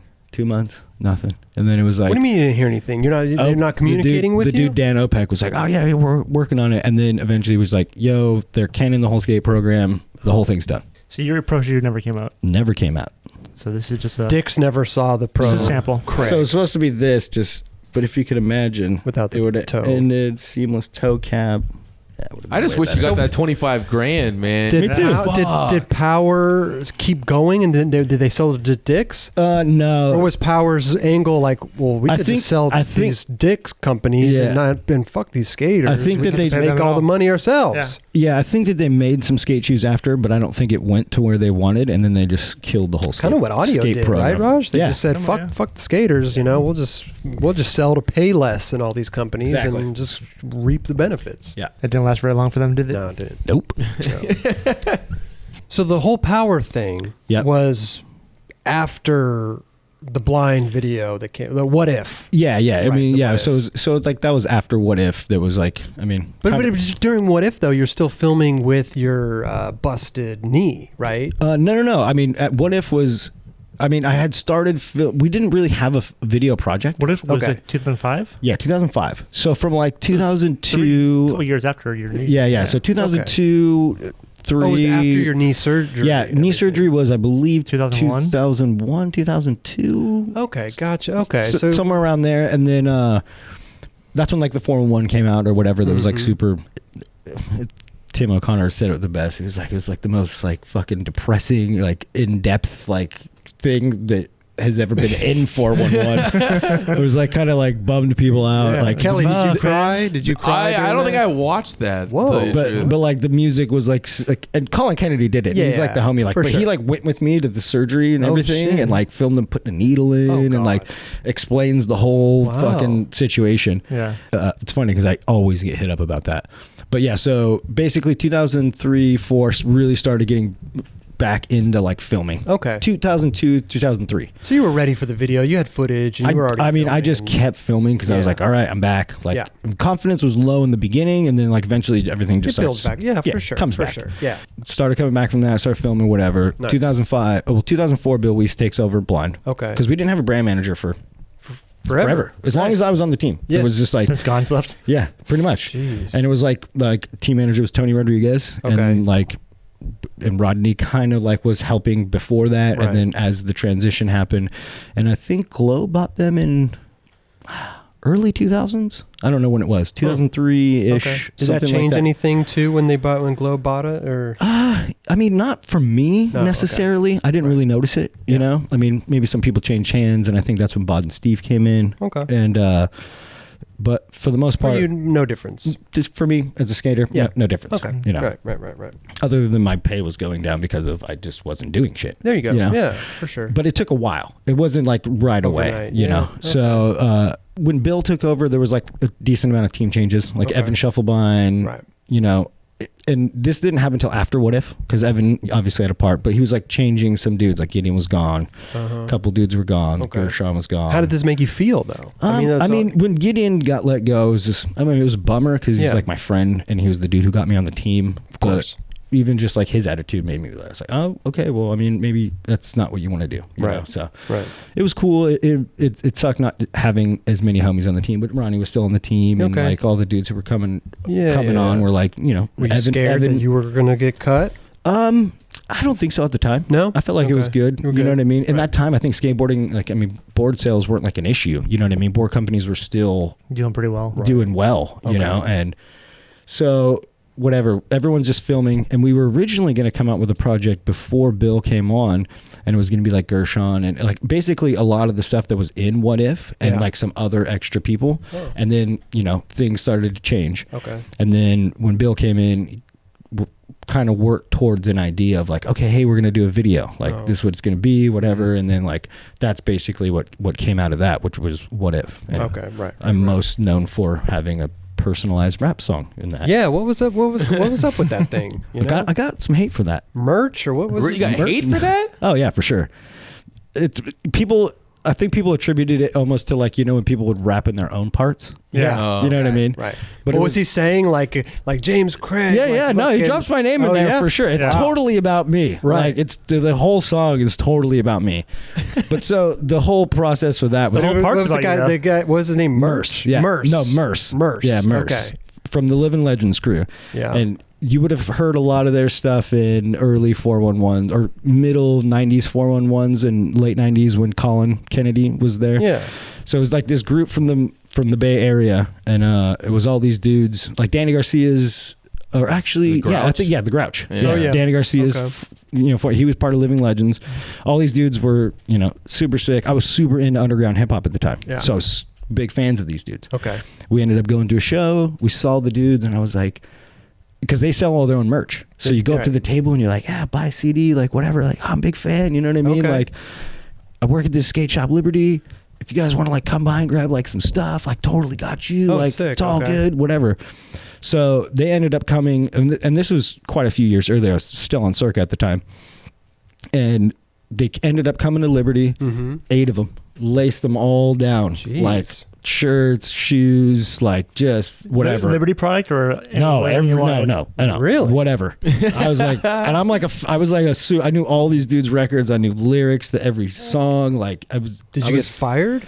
No, I wasn't even working. I wasn't even working there at the time. I was like, hey, I'll bring a fucking Circa box that will pay for all this shit. Okay. It's all good. Like, Gotcha. And then my friend Justin, who was also working there, was like super into underground hip hop. He's who introduced me to those dudes, like their music. Okay.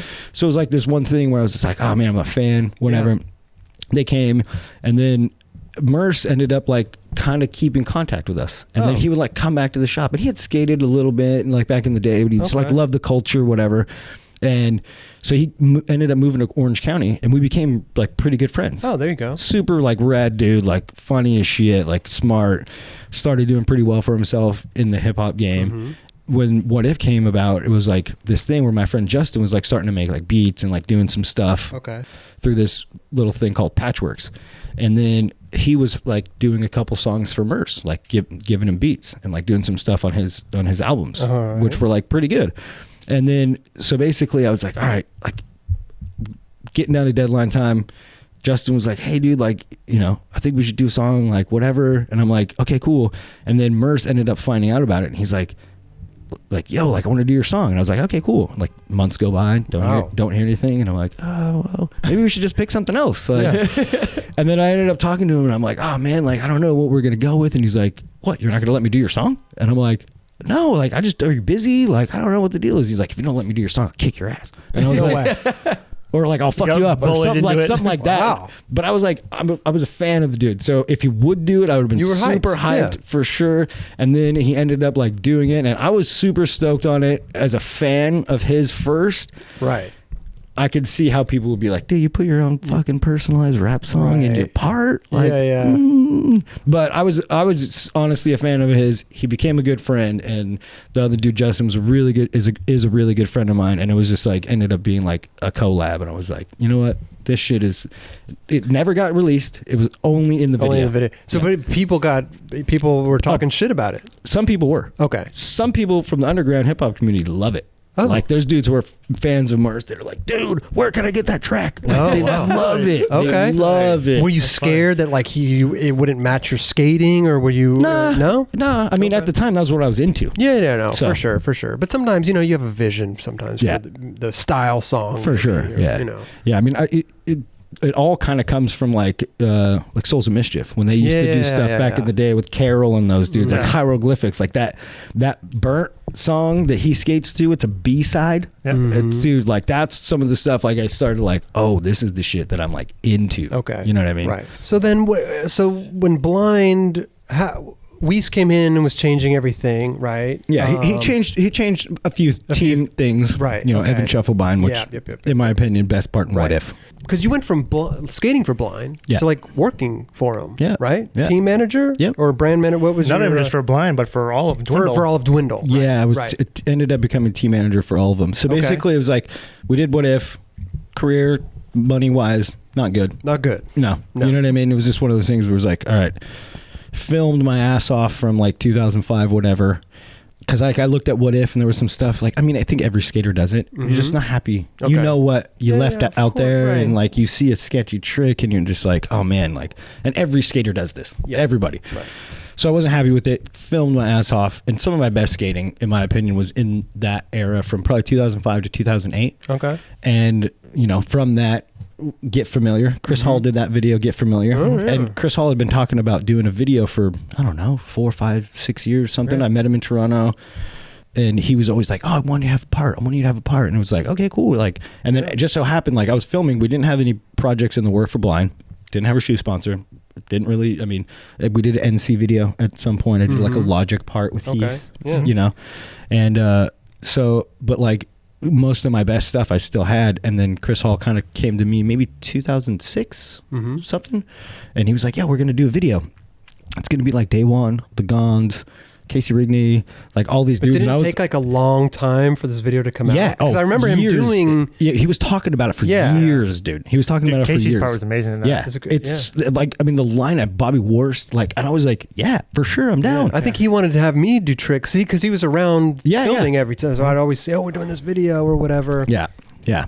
So I ended up like giving up like, 2 minutes of 2:30, and some of my like my favorite tricks that I've ever done went to that video. Sick. And then, so from there, we still kept filming. And then in 2008, feeling the best that I had felt since I was kickflip tail on stage. There you go. You know what I mean? Like I seriously like was feeling so good on my skateboard and like happy and pretty, like healthy, no real injuries or anything like that. And then I had a good amount of footage. And then, Bill had been talking about doing a video again. And I was like, all right, I'm going for this one, like full scale. Like the blind video? Yeah. So blind video came out in 2009. But in 2008, so there was this one rail that's by my house. And it's literally a minute drive from where I live right now. Okay. And it's this long, like 12 or 10 or something like that. But each stair's like, foot and a half. Oh. And I went to high school right by it. I went to junior high right by it. And I looked at this thing for fucking 15, 17 years. I don't even, it was like it's forever. You and I was never like, went and skated it ever? Well, it's a school. Yeah. And there's a gate. Oh. So it always was locked. You never really could get an opportunity. And I'm not really like a big rail dude. Like after the injury, like I was always like, even before that, it was like, okay, yeah, I'd rather pop higher and not jump down shit. Right. And especially after the injury, I was like, well, let's just kind of stick to this thing. Yeah. Skate with 6, 7, 8, whatever. And then this one was like pretty long, and I like looked at it and I was, whatever, fuck man, one day. And so we're basically went and skated, and this is when I was riding for power. Oh, okay. Yeah. Gate was open. Oh. And I was like, oh, fuck. Like, game on. I'm like, we're fucking skating this thing for sure. So I tried it like a few times. Like, I honestly don't know how many times it took me. What were you trying? 50-50. Ah. Yeah. I'm not. Okay. And it's like, I mean, it's probably 25 feet long. Okay. 30 feet long. Yeah. Like, it's pretty long. So I got on a couple, whatever, and then like one of them just locked, and I fucking went all the way to the end, and like it's a short curb after, so I like land going to the street, right, and like almost kind of like land disaster, but like going to the street, and it was like the most amazing feeling ever. It was like I kind of did an apple yard after, like where I was just like, fuck yeah, you know what I mean? Like I was like, I like was so juiced after it, and I was like, fuck, I'm so stoked. And then so the next day, like I had hit up CU, and I'm like, dude, I grinded this rail. I want to get a fucking photo of this. Okay. Just go back the next day, grind it again with CU, shot photo. Wow. And I was like so pumped. 2-3 months later, I'm like, I want to fucking ollie into the street. Like rail. Yeah. I want to like go gap into the streets of Jamie Thomas shit. There you go. I'm like, you know what I mean? Like I was skating big rails, I guess, And so I went there one day and had, I did the taboo. Old board, new shoes. There you go. Oh, wow. And I was like, fuck, man, like, I'm not going for it. Like, I just need like 30 tries in. And I'm like, fuck, I just got to get on one. Yeah. I just got to get on one. So I'm like, fuck it, I'm just going for it. Got on one, fully grinded like 4 feet, slipped out, both of my feet catch, put my back arm down and snapped my humerus, like shattered my humerus bone. Like, my filmer and business partner for Small, Aaron Brown, has the footage, and it's fucking gruesome. So whatever, I go to the hospital, and the only reason I didn't have to have surgery was because I pulled it straight and it wasn't displaced more than 8 degrees or 12 degrees or something like that. Okay. So the doctor was like, well, we could do surgery, you'll heal faster, but it won't be as strong because you put foreign things in there. And when you interrupt the body's natural like ability to heal something, so basically you get like a hematoma, and then the hematoma becomes like a fibrous tissue, and then it becomes bone, and like that's how the body naturally heals itself. When you do surgery, you take that hematoma out, you put in a foreign object, and the body doesn't. It replaces the hematoma almost, right? Exactly. Yeah. Okay. Dr. Krab. Dr. Krab. I told you. I could have been. It's gonna be a segment, and I want a percentage now that. Now with my new job, we'll be working out percentages. All right. And then so basically, got her, didn't have to have surgery, coming along. It's like 3-4 months in. The doctor said I'd be able to skate around 6 months. Oh. So I go in for, a checkup, and he looks and he's like, oh, wow, it's healing really good. Like, you can see, like, there's no black spots anymore. And I mean, this thing was like, when I was going to the doctor, I tried to like turn my arm like this, and I could just feel the bone spinning inside. No. Stop saying shit like that, bro. It was insane. I just got weak in the knees, and I'm sitting down. It was insane. It was so like, it was if I should have brought the X-ray just so you could like show it. No, it's cool. But go ahead. We're good. So, he was like, oh, it's looking really good. There's like these areas that are like really like bonding together, and everything's good. And I was like, sick. And he's like, you can start rolling around. You know what I mean? Like, don't like push it, but like you can start rolling around. Okay. So like that night, I'm like, let's go skate flat. Oh no. And then we're like skating flat, and I'm like, were you in a sling or anything? it's weird. No, for 6 weeks I had just the cast that they gave me at the hospital. So it's basically like a bad, like whatever, you know what I mean? Just like a shitty full elbow. Yeah, it's an elbow, but it wasn't like a cast. Like they didn't plaster it. It was just like a, wrap. like basically like a wrap. So after that, I had this plastic one that just went to my elbow because they were like, "Hey, you need to move your elbow so that your elbow will freeze up." Yeah, right? yeah. It's bad for your ligaments, bad for your muscles because you get the guy knows. It's never happened to him, but he knows. Right. But yeah, so like just skating flat, feeling super good. Did a backside flip, whipped out, and I would have been fine if I would have just put my arm out. Right. But I like tried to pull it to my side and just re-broke the bottom. No. So it wasn't as bad, but it was just like set me back another like 3 months or something. Good God, So I went back to the doctor. He's like, "I told you not to push it." Exactly. So basically, at this time, when I wasn't skating, I went back to Liberty Board Shop. They had like an online thing going on, and I was like, "Hey, dude, I need something to do. I can't sit at home all day. I'm gonna fucking go crazy." So I started working there, just like doing like data entry for the online, like whatever, doing stuff that I could, broken arm, whatever. And then I got better, whatever, and I was still working at the shop. And then, that whole time basically was right before the deadline for the blind video. So I didn't get to film anything else for the end for the blind video. You still have a lot of footage, though. Yeah, like 4.5 minutes. Yeah, I don't know how long. That's a lot of footage. Yeah. I was stoked. I was like, I was pretty hyped. How many songs did you want? I know. Jesus Christ. I know. Yeah. I'm not trying to go MJ here, but it was good. It was solid. Okay. And then in 2010, Paul Sharp, who was the original team manager at Dwindle at the time, got a job at Etnies. So that position opened up, and Bod and those dudes naturally reached out to me, and they were like, "Hey, like, we see what's going on. Like, we always want you to be a part of the family." And I'm like, man, like, I've wanted to be a team manager for a long time. It was like, why would you want that job? I know. It's funny because I told this dude, Adrian Cramp, a long time ago in like 2004, we were in Australia when me and Corey Shepard first met Jake Duncombe. And I was like, this kid's the shit. He needs to get on blind. Right. You know what I mean? And ever since that point, it was just like, man, I think I could be a team manager. Team managers are a little more than just spotting talent. Yeah. But this is the thing. You take care of Duncombe for a couple days. Jeez. You understand what goes into it. Right. Yeah. But you want the best for the dudes. Of course. It's one of those things where I was like, it's my personality. Like, and I've had a lot of rad team managers and dudes who really didn't care. Yeah, and you feel the effect of it. Yeah. Mm-hmm. So for me, I was like, man, I think I could be good at this. Like, I have connection with a lot of these dudes. And it's like, I mean, a lot of the dudes, like Jerry, Louie, like all the dudes that were on the team at the time, Krager, like, I mean, all the brands, I've known all these dudes forever. I've skated the boards forever. I know the shapes. I helped do product testing for these dudes. Did you think you could be a player coach? I was. Yeah. For 2 years. That's what you, but you were going into it going, I'm going to be a player coach. Yeah, I can do both for sure. Okay. Yeah. And I mean, at the time I knew my career was winding down. So it was just like, yeah, fuck it. I need a job. Right. I had a sizable tax debt at the time. Oh, wow. Really? Yeah. Did you have to let yourself go from blind? Oh, I kicked himself off. Yeah, how did that work? I straight up kicked myself off. Did you really? Well, this is how it goes. Okay. So Bill had told me, for whatever, like, hey, now Bill's a brand manager. Brand manager. You're the team manager. Yes. Okay. So each brand has a brand manager. Yeah. Almost is Luis Cruz. Yep. Louis Barletta's blind. Enjoy. Enjoy. Yeah. Weiss is blind, and Chet Thomas is Darkstar. Yeah.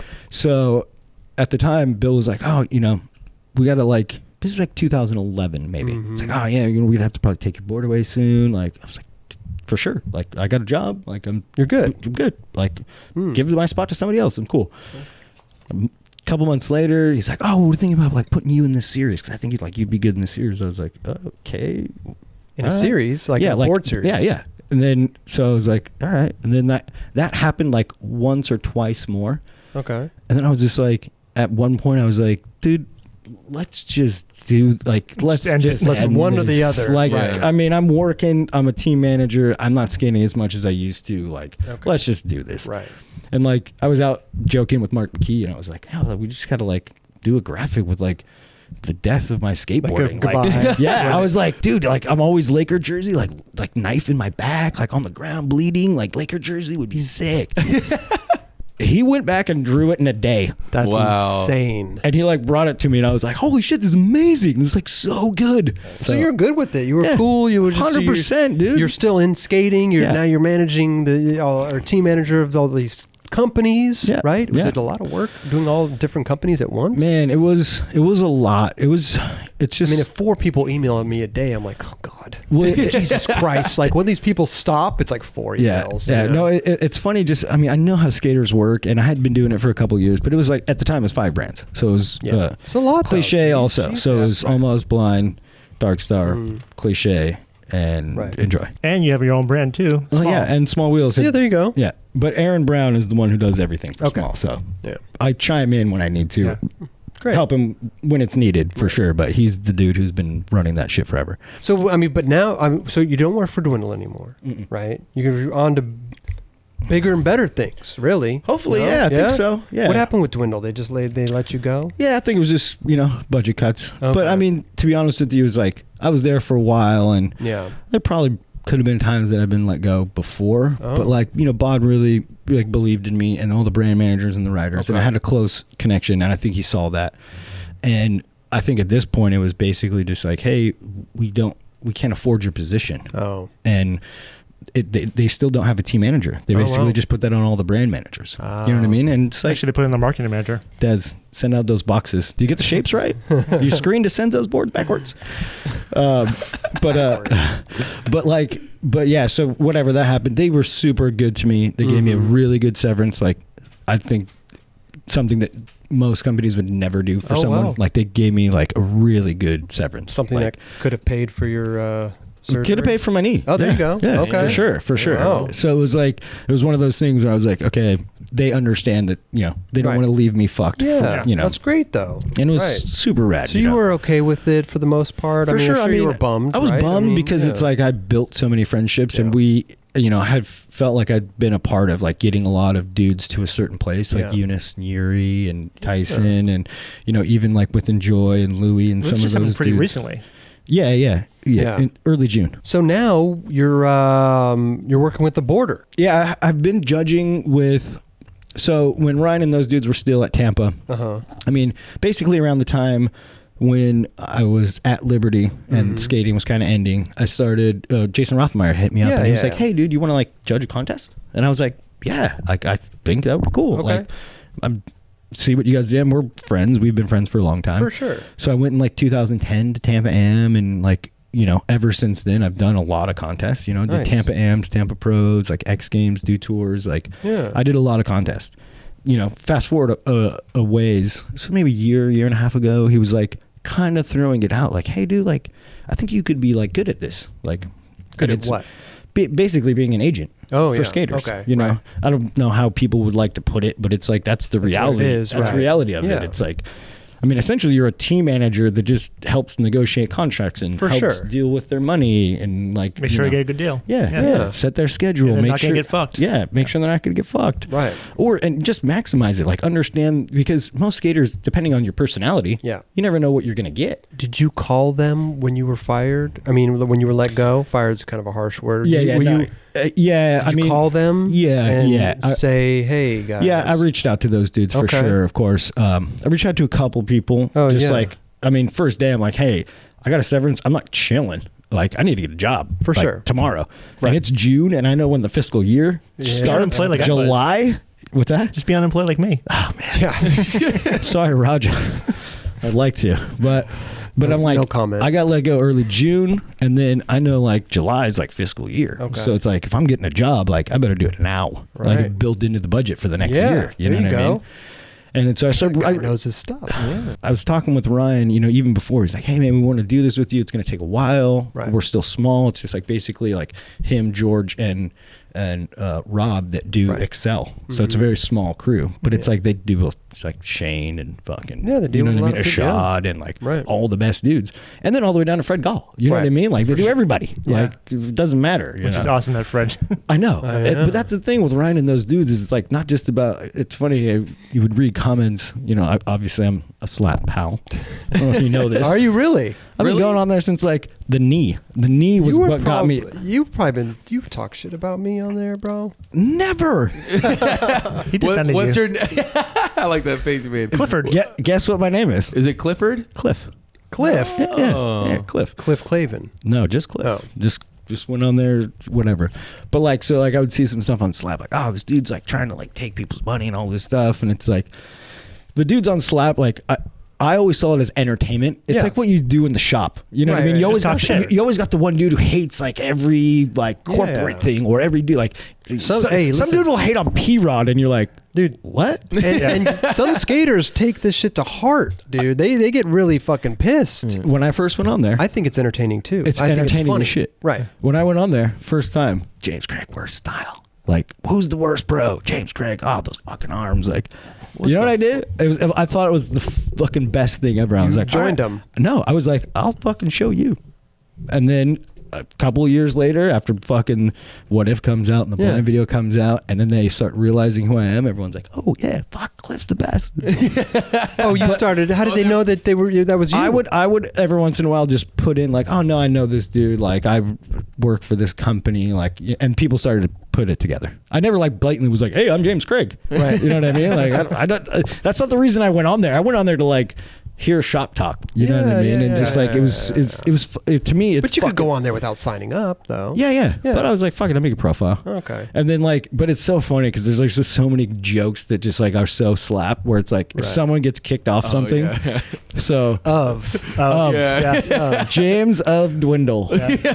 That's I was gonna do the thread and then I was like, I don't want to do that. Like it'll. Where did that of come from though? It's like a misspelling. Someone just misspelled something in a thread where it was just like. And then I used to go on a lot just to like because it's the same thing. It was entertainment. Yeah. See, I thought that slap basically was like getting heat from the industry. Like, hey, don't post anything about people getting kicked off.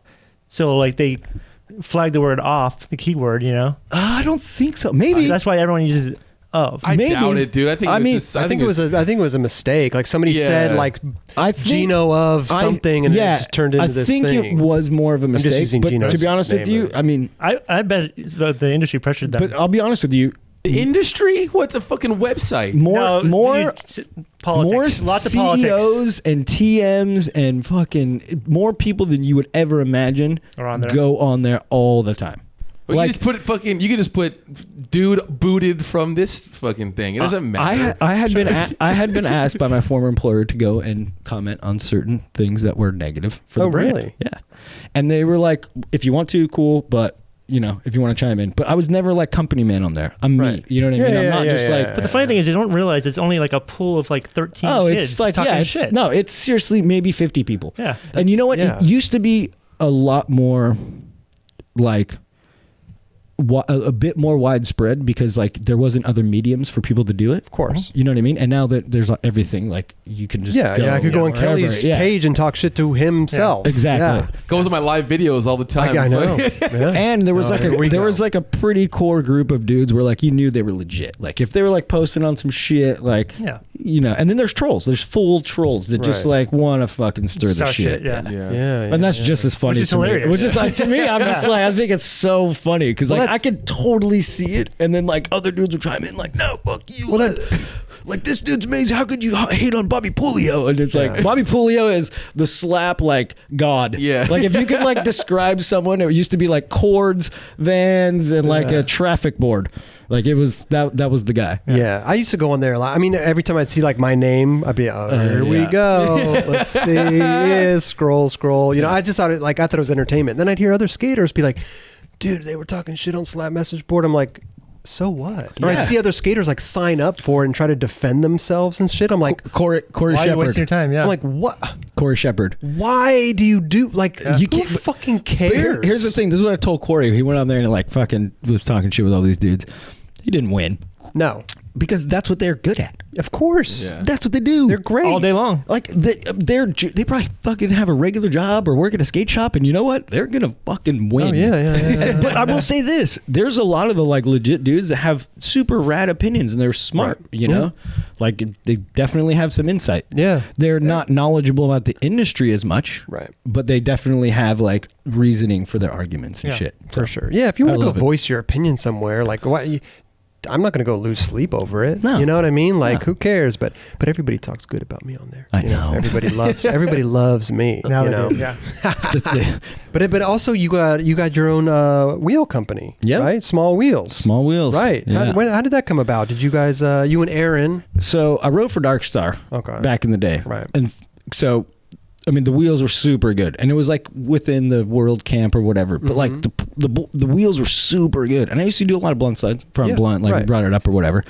But like I would flat spot wheels all the time. Okay. And then I started skating the Dark Stars and they were super fucking good. And I was like, dude, these wheels are the best. Right. And then Chet started making boards. And I was like, hey, I can't really Can't ride them anymore. for a wheel company that's like a Yeah. board Right. company. Like it's just weird. So ended up leaving them.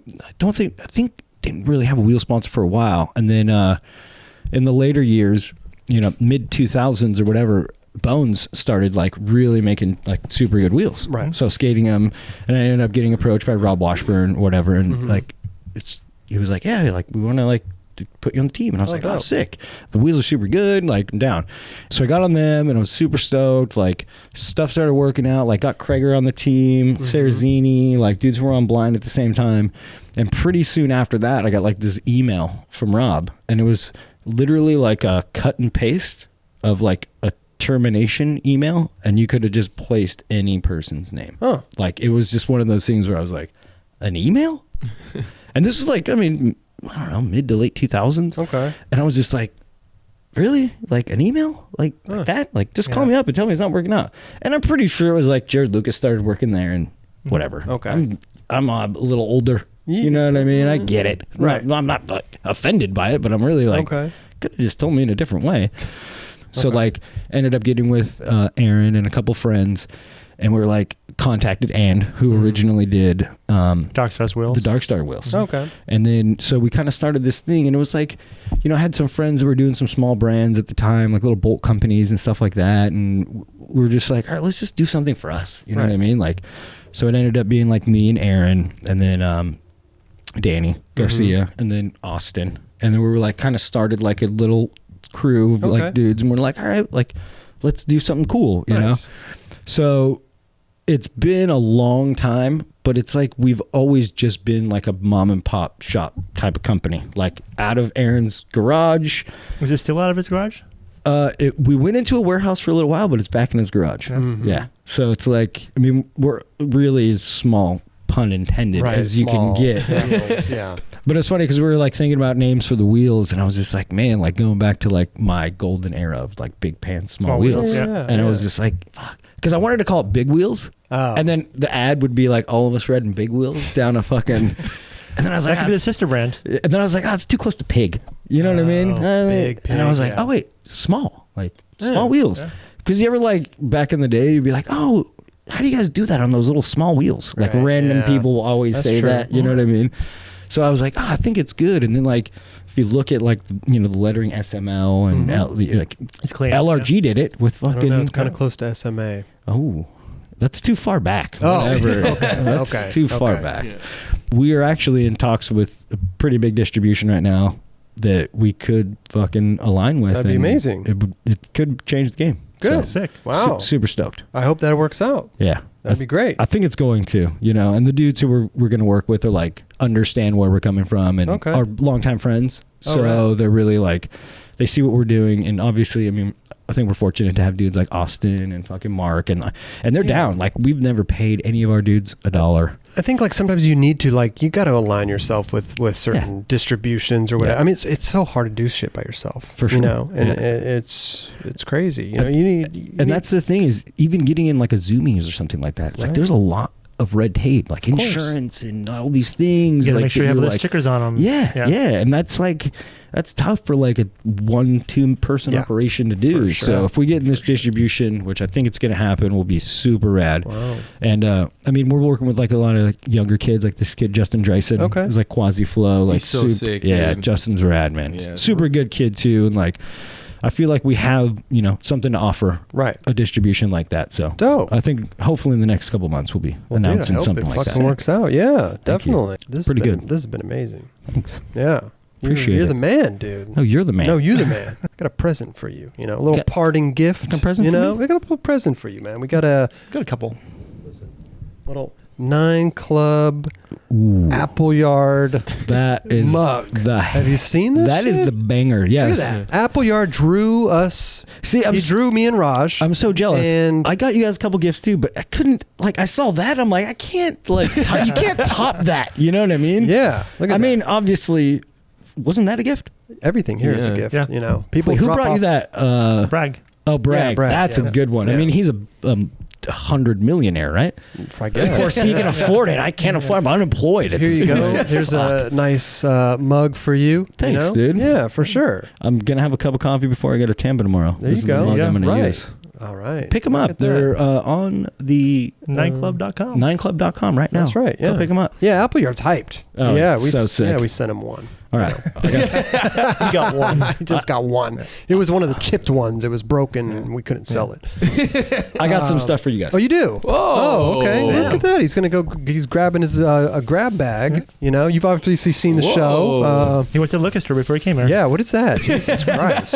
We got some stuff. Oh God. First off, we got the small wheels Okay. glasses. Ooh. Are you trying to promote? What are you trying to plug here? I'm not trying to plug anything. But these are available on smallwheels.com. Oh, Jesus Christ. This guy. It's really no big deal. One for Wow. each of you guys. Thank you, Ooh, bro. thank you. Yeah. Mason jar. Oh, there you go. Got you a cocktail.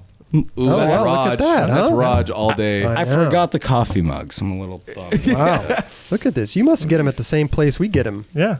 The small wheels. Oh, Damn, t-shirt. Back to the Yes. Future. Yeah. thing? We did a Right. we did a Back to the Future cruiser wheel on October 23rd. James is like, I'm going to bring these guys gifts, but they're all small wheels. So it's going to be one giant commercial. Yeah. What do you mean? I don't know what you're talking about. Look at all this small wheel swag. I hope you brought some wheels, dude. Look at the merch. I got the new VX wax. Oh, that's dope. The Oh, mini wow. wax. Yep. That's a pretty cute wax. Pretty intricate. And then we always started out with the coffee cruisers. Oh, wow. There you go. Ooh. Look at you. So we Oh. got 52s maybe for Kelly. Oh, Hey. okay. I don't know if Right. you're contractually obligated No, I'm to cool. another Whatever, wheel dog. company. I appreciate that. Maybe some Right. 56s for Oh, Raj. there you go. Okay. There you go. But we do have a very exciting announcement to make here on the 9 Club. I'm We're interested. actually going to do we're introducing another show.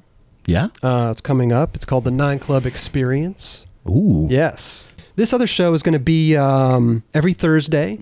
We're going to launch it, and it is going to be $1. It's going to be 99 cents. 99 cents. It's nothing. It's like a cup of coffee every month. A cup of coffee. Right. I mean, go to Starbucks, spend $5. That's what I'm saying. That's what I'm saying. Listen, there are so many avenues we could go down. To make money and stuff. The advertising and this and that and this and that. But at the end of the day, man, we want to keep this show free. This is we want this to be for everybody. Yeah. We want everybody to enjoy it. So For the people. for the people.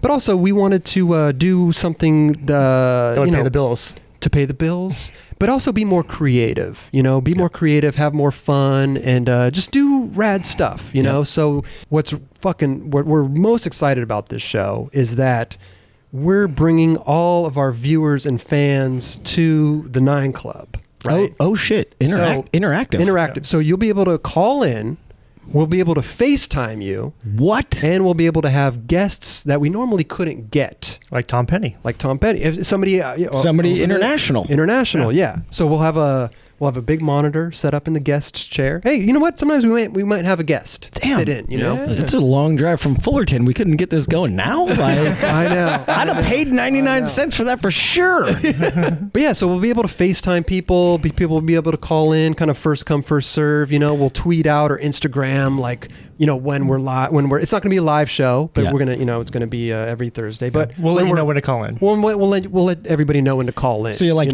you'll like Instagram, like, it's like Twitter. It's like how the Barracks does the skater. Yeah, we'll just throw out a tweet or an Instagram or a story, or you know, we'll do maybe go live or something for a little bit. You know, we'll just we want to have fun, and we want to bring all of our viewers and fans into this with us. We'll talk about what's actually going on in skateboarding. What's going on in skateboarding? You know, like how rad would it be if somebody could call in and win?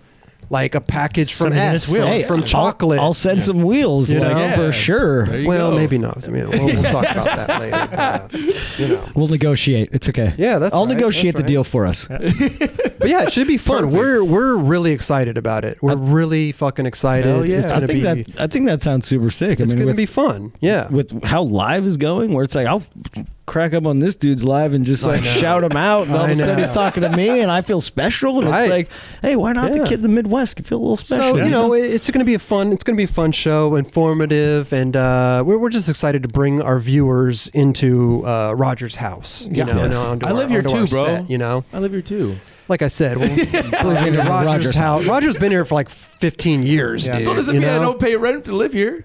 It's going to be a great show. It's Roger's house. No, we're super pumped for it. We've been actually working on this for months. Yeah. Getting we've been talking about this for months and months. Well, we've been talking about it for like 6 months at least. But the last couple of months we've been preparing the phone lines and the FaceTiming, and we've been taking the steps to get there. It's going to be great. You know, we're fucking super hyped on it. And like I said, like, there was a lot of stuff we could have done, you know, and we just felt like we wanted to offer something else, right, Raj? We wanted to just, you know, we could go out and, I mean, we could try to go get sponsors and stuff. You know, it's another headache for us. Then we have to abide by sponsors isn't easy. It's fucking not, dude. Yeah. You know, and we've been doing this for a year, and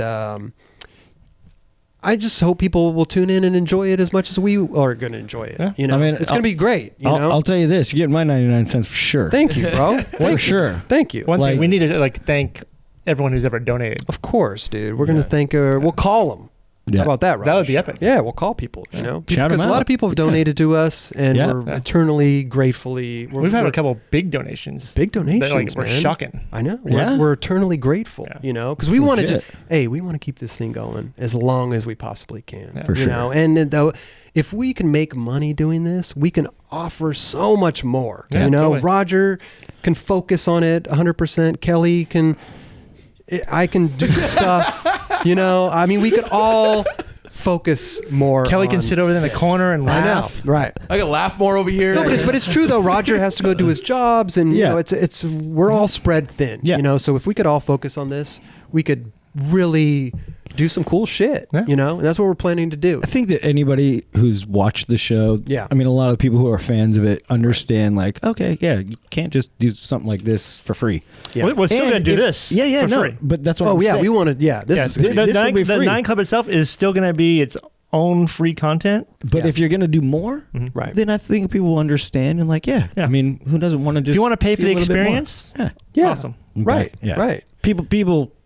just buy it. Yeah, and we're excited to hear from our fans and people, and I mean anybody in the news. I mean MJ can call up on FaceTime and shoot the shit with a caller. Yeah, you know. I think you open it up so much more. And we can bring guests in to interact with the because it's kind of funny because like I watched the fully flared one or the flare. Yeah, and that one was super rad just because like.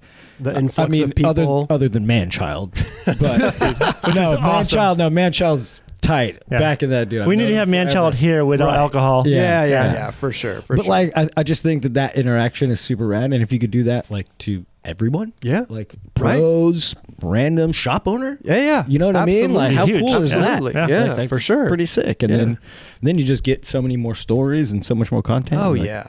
No, for sure. Well, we already have a blast doing this show, Yeah. you know, and talking to you and all of our other guests and stuff. So we're planning on having a blast with everybody. Yeah. You know, we want to bring old guests back onto that show. Yeah, for sure. Yeah. There's other things. I mean, people sometimes they can't talk about stuff here because they are in contract or something's going on and they can't talk.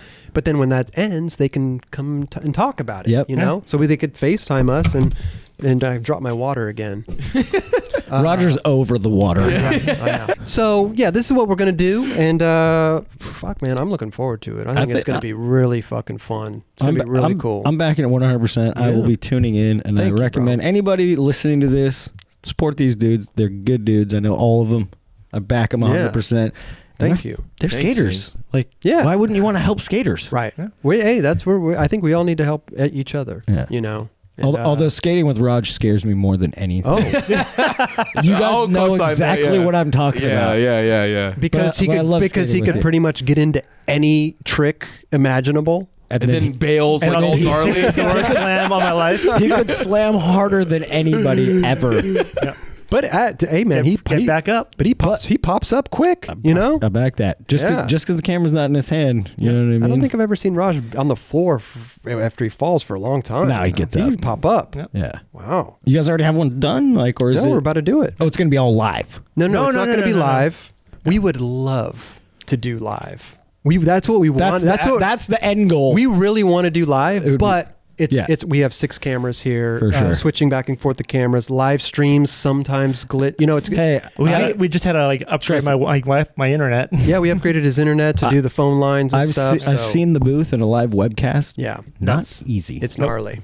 Ira, I see you, Ira. Yeah, shout out to Ira. Yep. Maybe Ira, give some pro bono time over here. They'll give you. They'll build you a curb, like a double-sided curb or something. Sure, Ira. No, but he did say that he would help us, but it's a lot of it's hard. We would love to do it, you know, but maybe one day, hopefully, we could do a live show. It'd be fucking amazing, you know. Well, I will be looking on the intranet, and I will be chiming in. Yes, please. I'll fucking get on that live in a minute. You know how I do. You know how I do, Kelly. I'll always go on to this dude's and I blow him up. will tell the phone screener to keep you on hold. Yeah. You're like, did you hear what he said about me? The cool thing with the phone line is you can actually make notes on people. Oh, yeah. So when they call back again, you know who it is. Oh, for sure. Nice. Yeah. You know, so it's like, James is calling again. We're going to have our own whack pack pretty soon. You know, it's going to be amazing. And Frank Gerwer is going to be the head of it. Oh, yeah. God. For sure. If you could get Frank for the first one, would be the best. I know. Just Frank and Jim together. It'd be incredible. Amazing, right? No, it's gonna be good, man. It's gonna be. We're excited about it, and I hope everybody will tune in and have fun, dude. And you know, we'll have guests, and fucking Kelly we'll have guests, and you know, it'll be fucking great. But dude, hey, thanks again for coming, dude. You're the man. This is like I don't know. It's like a little.